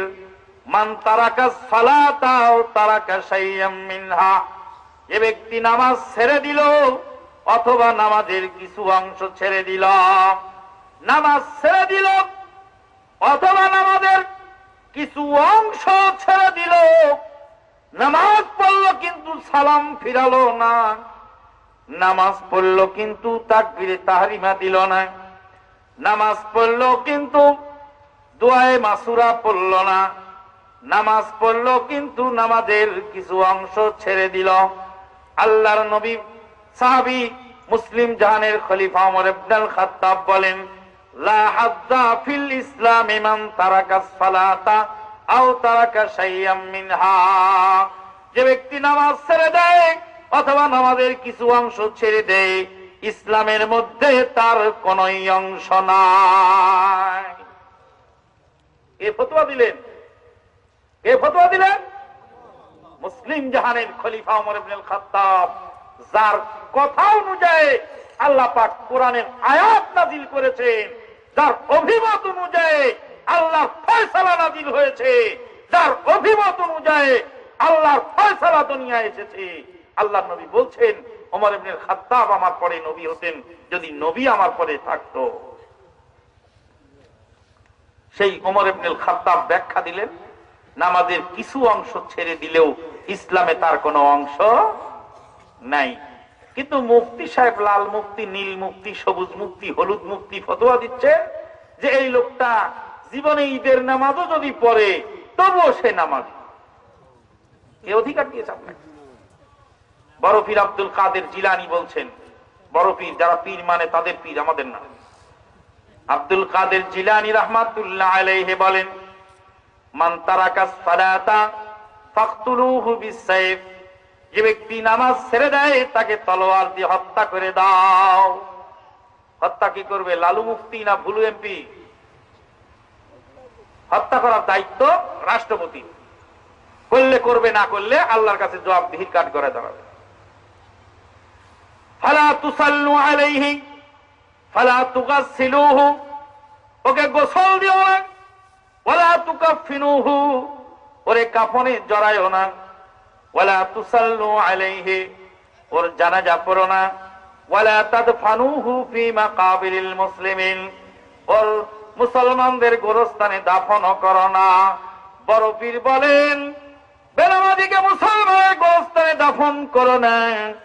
ছোট পীরে বলে কাফারা নিয়ে ছেড়ে দাও, কাফারা নিয়ে ছেড়ে দাও। কয় ওয়াক্ত নামাজ পড়ে নাই, এত ওয়াক্তের কাফারা। কথাগুলি আমি এই জন্য বলছি, ও যুবক, তুমি ওয়াজ মাহফিলের আয়োজন করেছো, দিন রাত পরিশ্রম করে ওয়াজ মাহফিলের আয়োজন করেছো, কিন্তু তোমার নামাজ নাই। নামাজ না থাকলে তোমার অ্যাকাউন্টে কোনো আমল জমা হবে না। এখান থেকে যদি শূন্য লিখতে লিখতে পূবের গাঁও পর্যন্ত লেখেন, পূবের গাঁও পার হয়ে যদি আপনি রানীপুরা কেরাবো পর্যন্ত লেখেন, রানীপুরা কেরাবো পার হয়ে যদি আপনি কাঞ্চন কি বলে চরপাড়া পর্যন্ত লেখেন।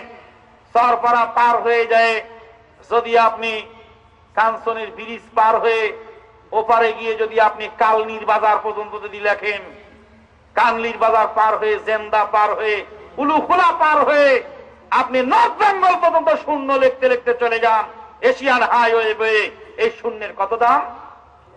শূন্যের কোনো দাম নাই। শূন্যের আগে একটা সংখ্যা লাগবে।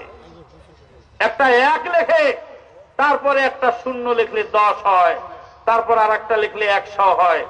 সামনে একটা সংখ্যা থাকবে, পিছনে শূন্য যত দিবেন তত মান বাড়বে। কিন্তু শূন্য লিখতে লিখতে নর্থ বেঙ্গল বন্ধ খালি শূন্যই লিখলেন, তার আগে কোনো সংখ্যা নাই, তার কোনো মূল্য নাই। নামাজ যার নাই আমলের মধ্যে, তার কোন ইবাদত আল্লাহর দরবারে কবুল হবে না। অতএব যুবক, ভালো করে শুনতে হবে। জীবনে বহু ওয়াজ আমরা শুনেছি, ওয়াজ শুনে শুনে চোখের পানি ভিজিয়ে দিয়েছি। ওয়াজ বেশি শুনতে হবে না, এতটুকু জেনে রাখতে হবে, বেনামাজি ইসলাম থেকে খারিজ, বেনামাজি ইসলাম থেকে খারিজ, বেনামাজি ইসলাম থেকে খারিজ। কোন আলেম বলছেন নামাজকে অস্বীকার করলে ইসলাম থেকে খারিজ, আর নামাজ যদি অস্বীকার না করে তাহলে ইসলাম থেকে খারিজ হবে না। আরে ইসলাম থেকে খারিজ হওয়ার জন্য নামাজ অস্বীকার লাগে না। ইসলামের ছোট একটি সুন্নতকে যদি অবজ্ঞা করে, অস্বীকার করে, তাহলে ইসলাম থেকে খারিজ হয়ে যায়। অস্বীকার করার জন্য বড় কিছু লাগে না। নামাজ এমন একটি ইবাদত, যাকাত অস্বীকার করলে মানুষ কাফের হয়ে যায়, হজ অস্বীকার করলে কাফের হয়, সিয়াম অস্বীকার করলে কাফের হয়। ইসলামের যে কোনো ইবাদতকে অস্বীকার করলে কাফের হয়। কিন্তু নামাজ এমন একটি ইবাদত যেটা অস্বীকার করা লাগে না, শুধু ছেড়ে দিলেই ইসলাম থেকে খারিজ হয়ে যায়। এটা হলো অরিজিনাল ফতোয়া। এই অরিজিনাল ফতোয়ার উপরে আর কোনো ফতোয়া নেই। এরা সমস্ত উলামায়ে কেরামগণের উপরে একমত। ইমাম আহমদ বিন হাম্বল বলছেন, বেনামাজিকে ধরে জেলখানায় বন্দি করে তলোয়ার ঘাড়ের উপরে উত্তোলন করে বলো নামাজ পড়বি কিনা বল, যদি পড়বি তো তোকে ছাড়া হবে না, তো না পড়লে তোকে কেটে ফেলানো হবে। ইমাম আবু হানিফা রাহমাতুল্লাহ আলাইহি বলছেন, বেনামাজিকে ধরে জেলখানায় বন্দি করে পিটতে থাকো। পৃথিবীর যে কোনো আলেম আপনাকে আশ্বাস বাণী দিক, তুমি নামাজ না পড়ো তা কি হয়েছে, তুমি তো দান খয়রাত করো। কিন্তু আলেম মিথ্যা আশ্বাস দিয়েছে, এই মিথ্যা আশ্বাস দিয়ে পরকালে নাজাত পাওয়া যাবে না। অতএব নামাজের দিকে অবশ্যই অগ্রসর হতে হবে। লোকমান হাকিম ছেলেকে বললেন, ওয়ামুর বিল মারুফ ওয়ানহা আনিল মুনকার, বৎস সালাত কায়েম করো, ভালো কাজের আদেশ দাও, আর খারাপ কাজ থেকে নিষেধ করো। ইন্না যালিকা মিন আযম ওয়াসবির আলা মা আসাবাক, ভালো কাজের আদেশ দাও, খারাপ কাজ থেকে নিষেধ করো। ওয়াসবির আলা মা আসাবাক, ভালো কাজের আদেশ দিলে, খারাপ কাজ থেকে নিষেধ করলে যেই জুলুম আসবে তোমার উপরে, এই জুলুমের সময় তুমি সবুর করো। ওয়াসবির আলা মা আসাবাক ইন্না যালিকা মিন আজমিল উমর। বাবা, এটা হলো কঠিন কাজ। ভালো কাজের আদেশ দাও, খারাপ কাজ থেকে নিষেধ করো। ভালো কাজের আদেশ দিতে গেলে, খারাপ কাজ থেকে নিষেধ করতে গেলে যেই জুলুম তোমার উপরে আসবে, সেই জুলুমের সময় তুমি সবুর করো। এখান থেকে কয়েকটা জিনিস আমি জানলাম, এই কয়টা কথা বলি আমি শেষ করতে। লোকমান হাকিম ছেলেকে বলছেন, বৎস ভালো কাজের আদেশ দাও, খারাপ কাজ থেকে নিষেধ করো। আর আমি আমার ছেলেকে বলছি, বাবা দিন সময় ভালো নয়, জগৎটা ভালো নয়, দিন সময় ভালো নয়, যে যা পারে তাই করুক, খবরদার খবরদার খবরদার, কারো বিরুদ্ধে ভালো মন্দ কিছু বলতে যেও না। লোকমান হাকিম ছেলেকে বলছেন, ভালো কাজের আদেশ দাও, খারাপ কাজ থেকে নিষেধ করো, আর এটা করতে গেলে তোমার উপরে জুলুম আসবে, সেই অবস্থায় তুমি সবুর করো। আর আমি আমার ছেলেকে বলতেছি, বাবা খবরদার দিনকাল ভালো নয়, যে যা পারে তাই করুক, কারো বিরুদ্ধে কিছু বলতে যেও না, বোবা শয়তান হয়ে থেকে যাও। এ আবার কোন জ্বালা, মুসলিম মুখে জমতালা। এ আবার কোন জ্বালা, মুসলিম মুখে জমতালা। চারদিকে শয়তানের খেলা, কথা বলে না। কথা বলে না রে কেন, কথা বলে না, কথা বলার কেন ওরা সাহস পায় না। চারিদিকে শয়তানের খেলা, কথা বলে না। লোকমান হাকিম কি করতে বললেন ছেলেকে? ভালো কাজের আদেশ দিতে বললেন। আর দুই তিনটা কথা বলে আমি শেষ করে দেব, খুব গুরুত্বপূর্ণ কথা। লোকমান হাকিম ভালো কাজের আদেশ দাও, খারাপ কাজ থেকে নিষেধ করো। খারাপ কাজ থেকে নিষেধ করতে বলেছেন, ভালো কাজ থেকে নিষেধ করতে বলেন নাই। এই জন্য কোনটা ভালো আর কোনটা মন্দ এটা জানার জন্য প্রথম যে জিনিসটা লাগবে সেই জিনিসটার নাম হলো এলেম। কি লাগবে? এলেম। এবার একটা উদাহরণ দেই। কয়েকজন মুরব্বী লোক খাবার খাচ্ছে, আর একজন যুবক গিয়ে বললেন আসসালামু আলাইকুম ওয়া রাহমাতুল্লাহ। মুরব্বী লোকটা গরম হয়ে গেল। ওই ছেলে, তুই মুসলমানের বাচ্চা হয়ে জানিস না খাওয়ার সময় সালাম দেওয়া হারাম? এক বুড়ি আর এক বুড়িরে কয় নানি শাশুড়ি। এক বুড়ি আর এক বুড়িরে কি বলে? নানি শাশুড়ি। তুমি নিজেই বুড়ি, আবার একে আবার নানি শাশুড়ি বলো কেন? তুমি নিজেই তো জানো না, তা আর একজনকে আবার দাওয়াত দিচ্ছ কারণ কি? সালাম দেওয়া খাওয়ার সময় নিষেধ। যুবককে মুরব্বী লোকটা বলে দিচ্ছে, বেটা তুই মুসলমানের বাচ্চা, তুই জানিস না খাওয়ার সময় সালাম দেওয়া নিষেধ? খাওয়ার সময় সালাম দেওয়া নিষেধ। সালাম দিতে বাধা দিচ্ছে কে? কে বাধা দিল? মুরব্বী। কেন দিল? তার এলেম না থাকার কারণে। নিজেই জানে না, আবার আর একজনকে জানাতে এসে। কেতাবলায় লিখেছে খাওয়ার সময় সালাম দেওয়া নিষেধ, নামাজের সময় সালাম দেওয়া নিষেধ, ওযুর সময় সালাম দেওয়া নিষেধ, আজানের সময় সালাম দেওয়া নিষেধ, খুতবার সময় সালাম দেওয়া নিষেধ। সালাম দিবে কখন? সালাম দিবেন বিয়ে পড়ানোর পরে। বিয়ে পড়ানো তখন শেষ হবে, তখন বর উঠে সবাইকে বলবে আসসালামু আলাইকুম। আমার বিয়ে পড়ানোর পরে কাজী সাহেব বললেন, আমাকে বললেন যে তুমি উঠে একটু সালাম দাও। আমি কাজী সাহেবকে বললাম, বেদাতি সালাম আপনিই দেন, আমরা দেই না। কাজী সাহেব বললেন, এটা আবার কেমন জামাই গো? জামাই থাকবে নাক দিয়ে, রুমাল দিয়ে নাক বেঁধে, তো এ জামাই কথা বলে এবার কেমন জামাই? জামাই এত অপদার্থ যে জামাই কথা বলতে পারবে না। তা আমি বললাম যে আমার উস্তাদ তো আরো গরম ছিলেন, মৌলানা হাফেজ আনিসুর রহমান, যাত্রাবাড়ি মাদ্রাসা মুহাম্মাদি আরাবিয়ার শিক্ষক ছিলেন এবং বংশাল মসজিদের পেশ ইমাম ছিলেন। টাঙ্গাইলের হাফেজ মৌলানা আনিসুর রহমান সাহেবের বিয়ে পড়ানোর সময় কাজী সাহেব বিয়ে পড়াতে গিয়ে খুতবা ভুল করেছিলেন, তো উনি রাগ করে বলছিলেন, রাগ তোর খুতবা, আমার খুতবা আমি পড়ে লই। কাজীকে বলছে, রাগ তোর খুতবা, আমার খুতবা আমি পড়ে লই। শ্বশুর বলছিলেন, জামাই আপনি এমন কথা বললেন। কয়, শ্বশুর মশাই আপনার যদি বুদ্ধি থাকতো তাহলে একজন ভালো আলেম রাখতেন আমার বিয়ে পড়ানোর সময়। এত বড় আলেমের সাথে মেয়ে বিয়ে দিচ্ছেন, একটা ভালো আলেম রাখবেন না বিয়ে পড়ানোর জন্য? লালু হুলু ডেকে এনেছেন বিয়ে পড়ানোর জন্য, খুতবা ভুল পড়ে, কোরআনের আয়াত ভুল পড়ে, থামা যায়? খুব গরম তবিয়তের লোক ছিলেন। কোনদিন ওয়াজ মাহফিলের সভাপতি থাকলে কোন বক্তা যদি কোরআনের আয়াত ভুল পড়তেন তাহলে সাথে সাথে নামিয়ে দিতেন। হাবিবুল্লাহ খান রহমানী সাহেব ছিলেন একজন আলেম, তার সামনে মানুষ কথাই বলতে পারত না। এই হাবিবুর রহমান যুক্তিবাদীকে এই আপনার আদমজি জুট মিলের মাহফিলে এবারে চলন্ত বক্তৃতা থামায় দিয়েছিলেন হাবিবুল্লাহ খান রহমানী সাহেব।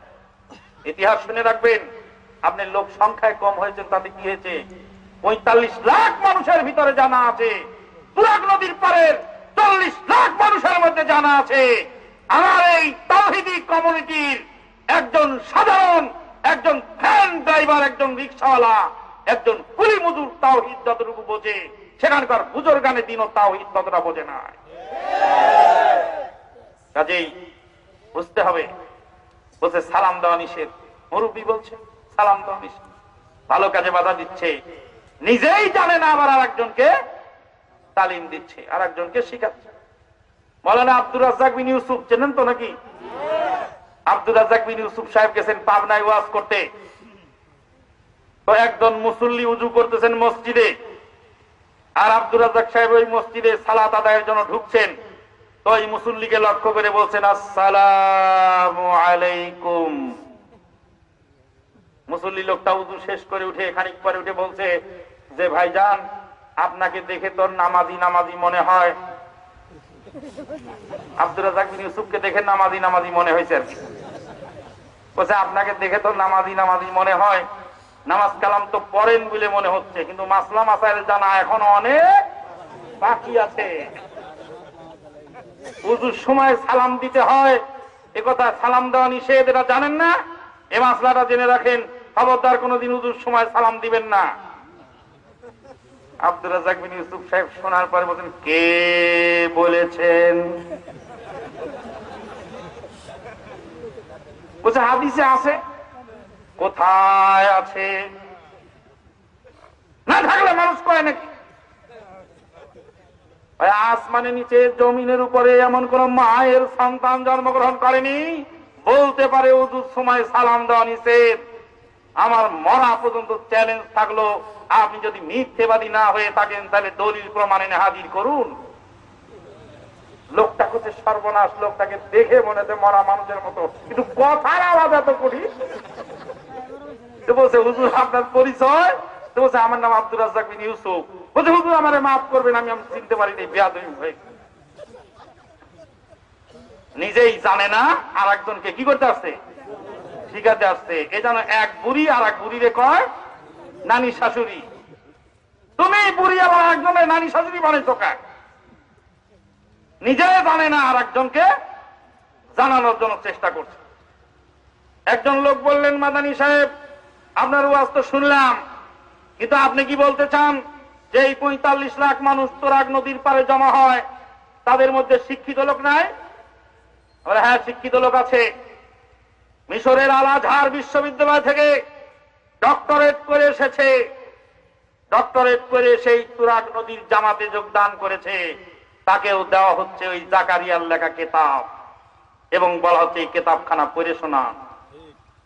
মিশরের আল আজহার বিশ্ববিদ্যালয় থেকে পড়ে এসেছে, তার আল আজহার বিশ্ববিদ্যালয়ের কোন বিদ্যা তাকে বলতে দেওয়া হয়নি, তাকে ওই 6 উসুলের বাইরে যাওয়ার কোন অনুমতি নাই। কিন্তু আমাকে আপনারা সনপাড়ার এলাকাবাসী ওয়াজের আয়োজন করেছেন, আপনারা কি কোন উসুলের কিতাব দিয়ে দিয়েছেন আমার হাতে যে উসুলটা আপনি বলেন? বলেননি। আমার বিদ্যায় যা আছে তাই বলার ওপেন অনুমতি আপনি দিয়েছেন। তাহলে এবার বুঝতে পেরেছেন পার্থক্য কোথায়?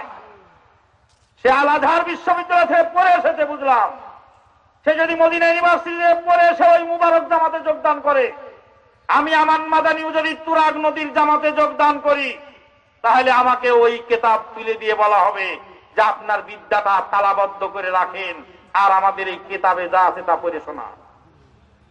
এক মসজিদে গেছে এই জামাতের লোক, আমাকে বললেন মাদানী সাহেব মসজিদ থেকে তাদেরকে বের করে দিব না থাকতে দেব? তা আমি বললাম যে বের করেও দিতে হবে না, থাকতেও দিতে হবে না, কি করতে হবে? বললাম বাংলা বুখারি নিয়ে যায় তাদের হাতে দেন, দিয়ে বলেন ওই নেশাবের কিতাব, যেই নেশাবের মধ্যে মিথ্যা কল্পকাহিনী লেখা আছে, যেই নেশাবের মধ্যে মিথ্যা স্বপ্নের বর্ণনা আছে, ওই নেশাবের কিতাব রেখে দিয়ে এই যে বুখারীর সহিহ হাদিস থেকে একখানা করে হাদিস পড়ে পড়ে মুসল্লিদেরকে শোনান। যাহা নেশাবের কিতাব নিয়ে বুখারীর কিতাবটা হাতে দিয়েছে, তাহা কিতাব ফিরে গাঁটটি নিয়ে বলছে বাবা এই মসজিদে আর থাকা যাবে না, চলো আর এক মসজিদে চলে যায়। পার্থক্য বুঝতে পারছেন আপনি? আপনাকে পার্থক্য যদি আপনি না বুঝতে পারেন, আপনার স্বকীয়তা যদি আপনি বুঝতে না পারেন, তাহলে বিরাট প্রবলেম হয়ে যাবে। এবার আসুন শেষে আর একটা কথা বলে আমি শেষ করছি। গত কয়েকদিন আগে কুমিল্লা থেকে আসতেছিলাম, একজন যুবক বললেন আমাকে যে আজকাল আলেমরা হক কথা বলে না। হক কথা মানে কি? হক কথা মানে হলো সরকারকে গালি দেওয়া। সরকারকে গালি দিতে পারলে হক কথা বলা হয়। সরকার, প্রধানমন্ত্রী, অমক তমক, তুমি এই অন্যায় করেছো, এই কথা ওয়াজ মাহফিলে বললে এটা হক কথা হয়। ওই আলেমের দৃষ্টি, মানে ছেলেটার দৃষ্টি। আমি ছেলেকে বললাম যে বাবা শোনো, সরকারকে যদি সকাল বিকাল 10টা করে গালি দেই, তাহলে সরকার কি এই যে অন্যায় সরকারি ভাবে হয় সেটা বন্ধ হবে? সরকারকে যদি আমি গালি দেই ওয়াজ মাহফিলে, তাহলে কি আমার 10টা নেকি হবে? তাহলে শোনো আমার কথা, ছেলে যদি নামাজ না পড়ে, একটা প্রশ্নের উত্তর দাও আমার, ছেলে যদি নামাজ না পড়ে তাহলে বাপ কি করবে? ছেলেকে অর্ডার দিবে। কয় বছর থেকে? 7 বছর থেকে 10 বছর পর্যন্ত খালি নির্দেশ দিবে নামাজ পড়ো, নামাজ পড়ো। এবার 10 বছর হয়ে গেল, ছেলে নামাজ পড়ে না, তখন কি করতে হবে? কথা বলেন, কি করতে হবে? পিটতে হবে, মারতে হবে। এখন যদি বাপ নামাজ না পড়ে তাহলে ছেলে কি করবে? আমার ছেলে যদি নামাজ না পড়ে তাহলে আমার ছেলেকে আমি পিটবো, কিন্তু আমার বাপ যদি নামাজ না পড়ে তখন আমি কি করব? যুবক কথা বলে না, চুপ করে রইল। আমি বললাম যে আমার বাপ নামাজ না পড়লেও কি পিটার দায়িত্ব আমার? বাংলাদেশের জনগণ যদি নামাজ না পড়ে তাহলে আল্লাহ বাংলাদেশের প্রধানমন্ত্রীকে ধরবেন আর বলবেন, হে প্রধানমন্ত্রী, তোমার দেশের জনগণ নামাজ পড়ে নাই, তুমি তাদেরকে লাঠি পিটা করে নামাজ পড়ানোর ব্যবস্থা কেন করো নাই? বাংলাদেশের প্রধানমন্ত্রী যদি নামাজ না পড়ে তাহলে আল্লাহ আমাকে ধরবেন, ও আমান মাদানী, তোমার দেশের প্রধানমন্ত্রী নামাজ পড়ে নাই, তুমি কেন প্রধানমন্ত্রীর লাঠি পিটা করে নামাজ পড়াও নাই? ছেলেটা ঠান্ডা হয়ে গেল। বললাম বাবা তোমার কথায় তো তাই বোঝা গেল। তাহলে আল্লাহ নবী বলেন, এবার হাদিসটা ভালো করে বোঝো। আল্লাহ নবী বলেন, আলা কুল্লুকুম রাইন ওয়া কুল্লুকুম মাসউলুন আন রাইয়াতিহি, তোমরা প্রত্যেকেই দায়িত্বশীল, তোমাদের দায়িত্ব সম্পর্কে বিচারের কাঠগড়া জিজ্ঞাসিত হতে হবে। আমার দায়িত্ব হলো আমার ছেলে মেয়ে স্ত্রী পরিবারের মধ্যে আমার ছেলে যদি নামাজ না পড়ে আর তার জন্য যদি আমি শাসন না করি, আল্লাহর দরবারে বিচারের কাঠগড়ায় আমাকে জবাবদিহি করতে হবে।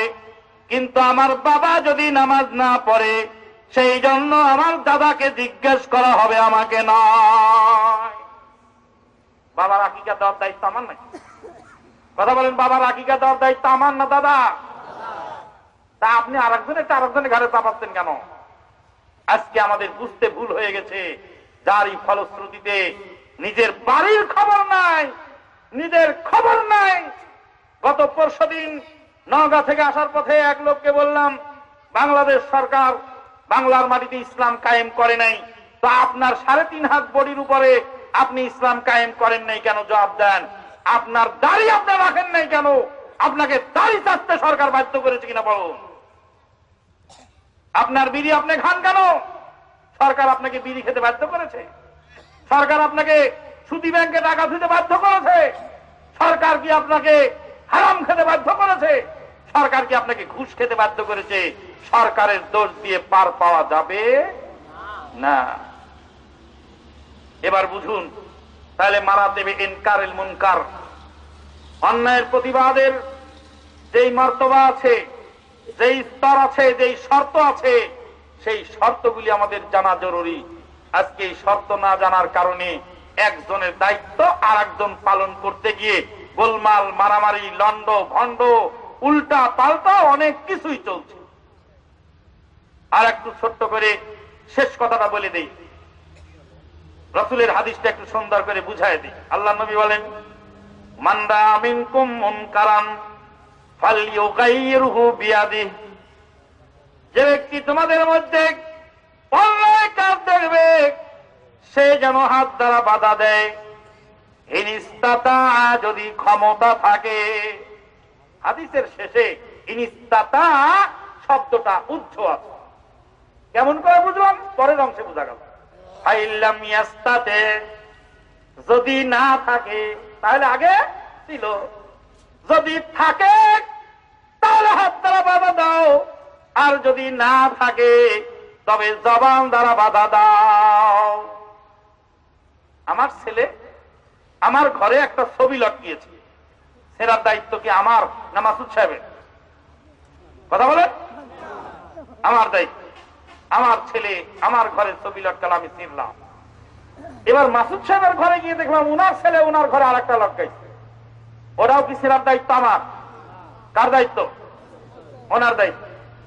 এবার আমি বললাম, ভাই যান, আমার ছেলে ছবি লটকিয়েছিল, আমার দামি ছিঁড়েছি। আপনার ছেলে ছবি লটকিয়েছে, আপনার দা আপনি ছিঁড়ুন, কারণ ওই ঘরের মালিক তো আমি নই, ওই ঘরের মালিক উনি। আল্লাহ বলছেন, আল্লাহ নবী বলছেন, তোমরা প্রত্যেকেই দায়িত্বশীল, আর প্রত্যেকেই দায়িত্ব সম্পর্কে জিজ্ঞাসিত হতে হবে। আমার বাড়ির দায়িত্ব আমার, আর ওনার বাড়ির দায়িত্ব ওনার। এখন এক পাগল এসে বলছে যে মাদানী সাহেব, আপনার বাড়ি তো না হওয়ার কারণে বাড়ি মাসুদ সাহেবের, ওই জন্য আপনি ছবি ছিঁড়তে পারলেন। এবার মাসুদ সাহেবের বাড়িটা দখল করেন, তাহলে আপনার হয়ে যাবে, আর যখন আপনার হবে তখন আপনি ছবি ছিঁড়তে পারবেন। ছবি ছিঁড়ার জন্য এবার বাড়ি দখল। ছবি ছিঁড়ার জন্য এবার কি হলো? বাড়ি দখল। ইসলাম কায়েমের জন্য বৈধ অবৈধ পন্থায় রাষ্ট্র দখল করা যেমন, ছবি ছিঁড়ার জন্য বাড়ি দখল তেমন। কোনদিন যদি মাসউদ সাহেব বাড়ি বিক্রি করে দেন, আর আমার হাতে যদি টাকা থাকে, বৈধভাবে যদি বাড়িটা আমি কিনতে পারি, বৈধভাবে যদি কিনতে পারি, মালিক হয়ে যাই, যখন বাড়িটা আমার হাতে এসে গেল, সেদিন প্রথম দায়িত্ব হবে ছবিটা ছিঁড়ে ফেলানো। ফাইল্লাম ইয়াস্তাতে ফাবিলিসানিহি ওয়াইল্লাম ইয়াস্তাতে ফাবিকলবিহি ওয়া যালিকা আযআফুল ঈমান। টাকা আসে, যাকাত দিতে হবে। যাকাতের জন্য টাকা সংগ্রহ নয়। কেউ যদি বলে টাকা না থাকায় যাকাত দেওয়া গেল না, রাস্তায় দাঁড়াও সোনপাড়ার মোড়ের মধ্যে, সিলেটের নাইট কোচে ডাকাতি করে টাকা জমা করো, যাতে যাকাত দিয়ে দুনিয়া থেকে বিদায় হওয়া যায়। যাকাতের জন্য টাকা সংগ্রহ না, টাকা আসলে যাকাত, টাকা আসলে যাকাত। যেটুকু ক্ষমতা আছে ওইটুকু ভালোভাবে করো। আর একটা ছোট্ট উদাহরণ দিয়ে শেষ করে দিচ্ছি। আমার 10টা 11 তারিখ হয়ে গেছে, হওয়ার পথে না। বলতেছিলাম আমার জমি আছে 10 বিঘা। কয় বিঘা? 10 বিঘা জমির মালিক আমি। 10 বিঘা জমি 10 জন লোকের দিলাম চাষ করতে, যে তুমি চাষ করো, তুমি চাষ করো, তুমি চাষ করো। বছর শেষে দেখলাম যে একজনের ফসল খুবই ভালো হলো, আর বাকি 9 জনের ফসল মাঝা, আর 7 জনের ফসল মাঝামাঝি, আর বাকি 2 জনের ফসল খুবই খারাপ। এবার আমি যার যে জমিনটা ঠিক মতো চাষ করে নাই, ফসল ঠিক মতো হয় নাই, ওর কাছে জমি আর থাকবে? জমি এবার কেড়ে নেবো। বলো দাও, তোমাকে জমি দিয়ে আমার লাভ হলো না, তোমাকে দিয়েছিলাম, তোমাকে দিয়ে লাভ হলো না, জমি ফেরত দাও। ওর কাছে দিলেও চাষ করবে ভালো, ওকে দেই। তাইলে আমার জমি আমি কেড়ে নিলাম। 1 বিঘা জমি পেক ভালো করে লোকটা চাষ করতেছিল। চাষ করার পরে জমি চাষ করে ফসল ভালো হয়ে গেল, জমিদার খুশি হয়ে গেলেন। আরো 2 বিঘা জমি এবার তারে দিয়ে বললেন, তোমার চাষ ভালো, তোমার ফসল ভালো, এবার তোমাকে আরো 2 বিঘার মালিক বানিয়ে দিলাম।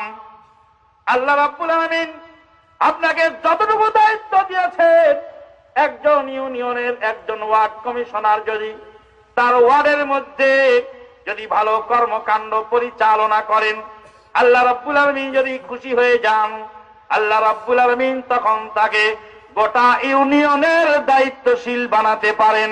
বান্দারে, ওয়ার্ডের দায়িত্ব তোমারে দিয়েছিলাম, ওয়ার্ডের দায়িত্ব তুমি ভালোভাবে পালন করেছো, এবার তোমাকে আমি গোটা ইউনিয়নের দায়িত্বশীল বানিয়ে দিলাম।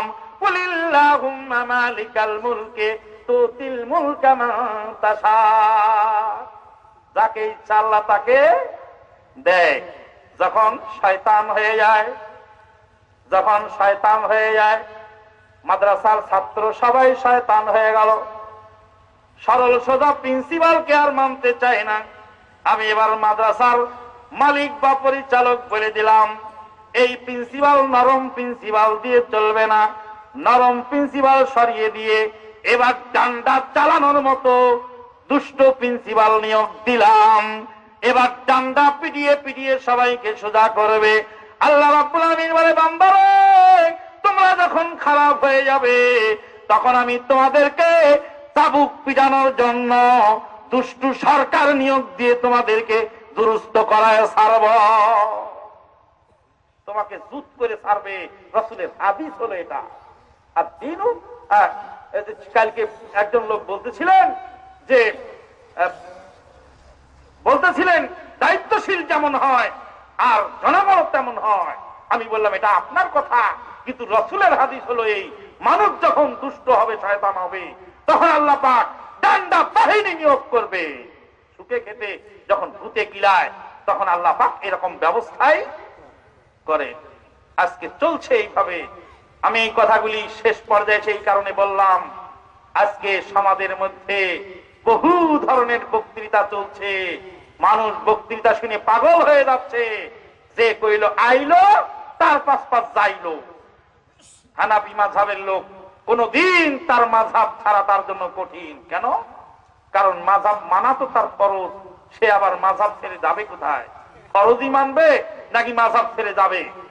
কিন্তু আহলে হাদিস জামাতের লোক, সে যদি লালু হয়, গুলু হয়, ক্লাস 5 এর ছাত্র হয়, তাকে গবেষণা করার অনুমতি দেওয়া আছে। তারই ফলশ্রুতিতে যার যা মনে ধরছে সে তা ফতোয়া দিচ্ছে, আর যার যা মনে ধরছে তা বই লিখে বাজারে ছেড়ে দিচ্ছে, আর সাধারণ মানুষ পড়ে আছে গোলক ধাঁধায়। ওমা আলাইনা ইল্লাল বালাগ। আকুলু কাওলি হাযা আস্তাগফিরুল্লাহ লি। বসেন, 5 মিনিট বসেন। আস্তাগফিরুল্লাহ লি ওয়া লাকুম ওয়া লিসাইরিল মুসলিমিন ফাস্তাগফিরুহু মিন কুল্লি যামবিন ওয়া আতুবু ইলাইহি ইন্নাহু হুয়াল গাফুরুর রহিম। মৃত ব্যক্তিকে দাফন করার পর সম্মিলিতভাবে হাত তুলে দোয়া করা জায়েজ আছে কিনা? মৃত ব্যক্তিকে দাফন করার পর রাসূল বলতেন আল্লাহুম্মা গফির লাহু ওয়া সাব্বিতহু, এই বলে চলে যেতেন। আপনি যদি মৃত্যু ব্যক্তিকে দাফন করা ছাড়া অন্য কোন সময় গোরস্থানে ঢোকেন, তাহলে একা একই হাত তুলে মুনাজাত করতে পারবেন। কবর জিয়ারতের উদ্দেশ্যে গোরস্থানে ঢুকলে একা একই হাত তুলে মুনাজাত করতে পারবেন। কিন্তু যখন আপনি মৃত্যু ব্যক্তিকে দাফন করবেন, তখন শুধু আল্লাহুম্মা গফির লাহু ওয়া সাব্বিতহু বলে সেখান থেকে চলে যাবেন। আমাদের আহলে হাদিস সমাজে এখনো মৃত ব্যক্তির নামে খানাদানার অনুষ্ঠান করা হয়। এই বেদাতের ব্যাপারে একটু আলোচনা করার জন্য অনুরোধ করা হলো। যেই মৃত্যু ব্যক্তির পরে, মৃত্যুর পরে খানার ব্যবস্থা করা হয়, রাসূলুল্লাহ সাল্লাল্লাহু আলাইহি ওয়াসাল্লামের নির্দেশ হলো, মানুষ মারা যাবে যেই বাড়িতে, সেই বাড়িতে শোকের ছায়া নেমে আসে, 3 দিন তারা শোক পালন করবে। তাদের বাড়িতে খাবার পৌঁছাও, তাদের বাড়িতে খাবার পৌঁছাও। ইসনাউ লিআলি জাফরা তাআমান, জাফরের পরিবারের জন্য খাবারের ব্যবস্থা। ইসনাউ লাহুম হায়সান, তাদের জন্য হায়েস খাবার তৈরি করে জাফরের বাড়িতে পাঠাও। জাফরের বাড়িতে মানুষ মারা গেছে, জাফরের ছেলেরা শোকাভিভূত, অতএব তার বাড়িতে খাবার পৌঁছাও। রাসূল বললেন মৃত্যুর বাড়িতে খাবার পৌঁছাও। বাপ মরে গেল, বাপ মরে যাওয়ার সময় চিকিৎসায় লক্ষ লক্ষ টাকা ব্যয় হয়ে গেল, এবার গরু কিনে মেজবানি করতে হবে। মেজবানির মধ্যে আত্মীয় স্বজন আসবে, বিয়াই তালই মামু খালু সব খাবে, আর ফকিরেরা এসে ধমক খাবে, ঠাট্টা খাবে, লাঠির বাড়ি খাবে। শেষ পর্যায়ে কিন্তু বাঁচলে পাবে, না বাঁচলে না পাবে। এটা হিন্দুদের হিরো শ্রাদ্ধ থেকে এসেছে। এটা অবশ্যই পরিত্যাজ্য এবং পরিহার করার জরুরি। তবে হ্যাঁ, ফকির মিসকিনকে আপনি দান খয়রাত করতে পারেন। দান খয়রাত কোন তারিখের সাথে, কোন বস্তুর সাথে, কোন নিয়মের সাথে, কোন পদ্ধতির সাথে যদি খাস করা হয়, তখনই সেটা অবৈধ হয়ে যাবে। ইলিশ মাছ বৈধ, যে কোনো দিনে খাবেন, কিন্তু জুমার দিনে যদি ইলিশ মাছ খেতে যান আর বলেন জুমার দিন বরকতের দিন, আজকে ইলিশ মাছ খাই, ভালো খাদ্য, জুমার দিন বরকতের দিন ভালো খাওয়া, উত্তম খাওয়া ভালো, তাহলে আপনাকে বলবো দলিল দেন। ইলিশ মাছ হালাল, খাবেন যে কোনো সময়, জুমার দিনে কেন? আপনার বাপের রুহের মাগফিরাতের জন্য দান করবেন। যার কাপড় নাই তাকে কাপড় দেবেন, যেই ছাত্রর খাতা কলম নাই তাকে খাতা কলম কিনে দিবেন। কত ছাত্র পাঁচরুকির মাদ্রাসায় পড়তেছে, যার জামা কাপড় নাই, যার খাতা কলম নাই, আপনি খোঁজ রাখেন? খোঁজ রাখেন না। আপনি তো ফয়তা খাওয়ানোর ধান্দায় বসে আছেন, গরু মোষ মেরে খাওয়ায় দিচ্ছেন, মানুষ খাচ্ছে, প্রস্রাব পায়খানা করে ভাজিয়ে দিচ্ছে, আর দুর্নাম করে চলে যাচ্ছে। আপনি সোয়াবের আশায় মহাপাপ কামাই করলেন। আপনার বাপের রুহের মাগফিরাতের জন্য 5,000 টাকা নিয়ে প্রিন্সিপাল সাহেবের হাতে দিবেন। বলবেন আমার আব্বা মারা গেছে, এই 5,000 টাকা আপনার হাতে দিয়ে গেলাম। আপনার মাদ্রাসার মধ্যে গরিব দুঃখী ছাত্র যারা খাতা কলম কিনতে পারে না, এখান থেকে তাদেরকে বিতরণ করুন। ওই ছেলেটা খাতা কলম কিনে লিখবে, আপনার বাপে কবরে গিয়ে সওয়াব পাবে। আপনার গ্রামের মধ্যে অনেক গরিব দুঃখী আছে, এই কনকনে শীতের মধ্যে কত মানুষ কষ্টে শীতে কষ্ট করছে। আপনি একখানা করে কম্বল কিনে ওই সমস্ত ছাত্রদের খোঁজ খবর নেন, যেই ছাত্র তোষক নাই, ঠান্ডা মাটির মধ্যে শুয়ে আছে, আপনি দেখেন না সেখানে? আপনার চোখে পড়ে না সেগুলি? আপনি ফয়তা খাওয়ানোর ধান্দায় চলে আসেন। আপনি দান খয়রাত করবেন অবশ্যই রসুলের দেওয়া পদ্ধতিতে।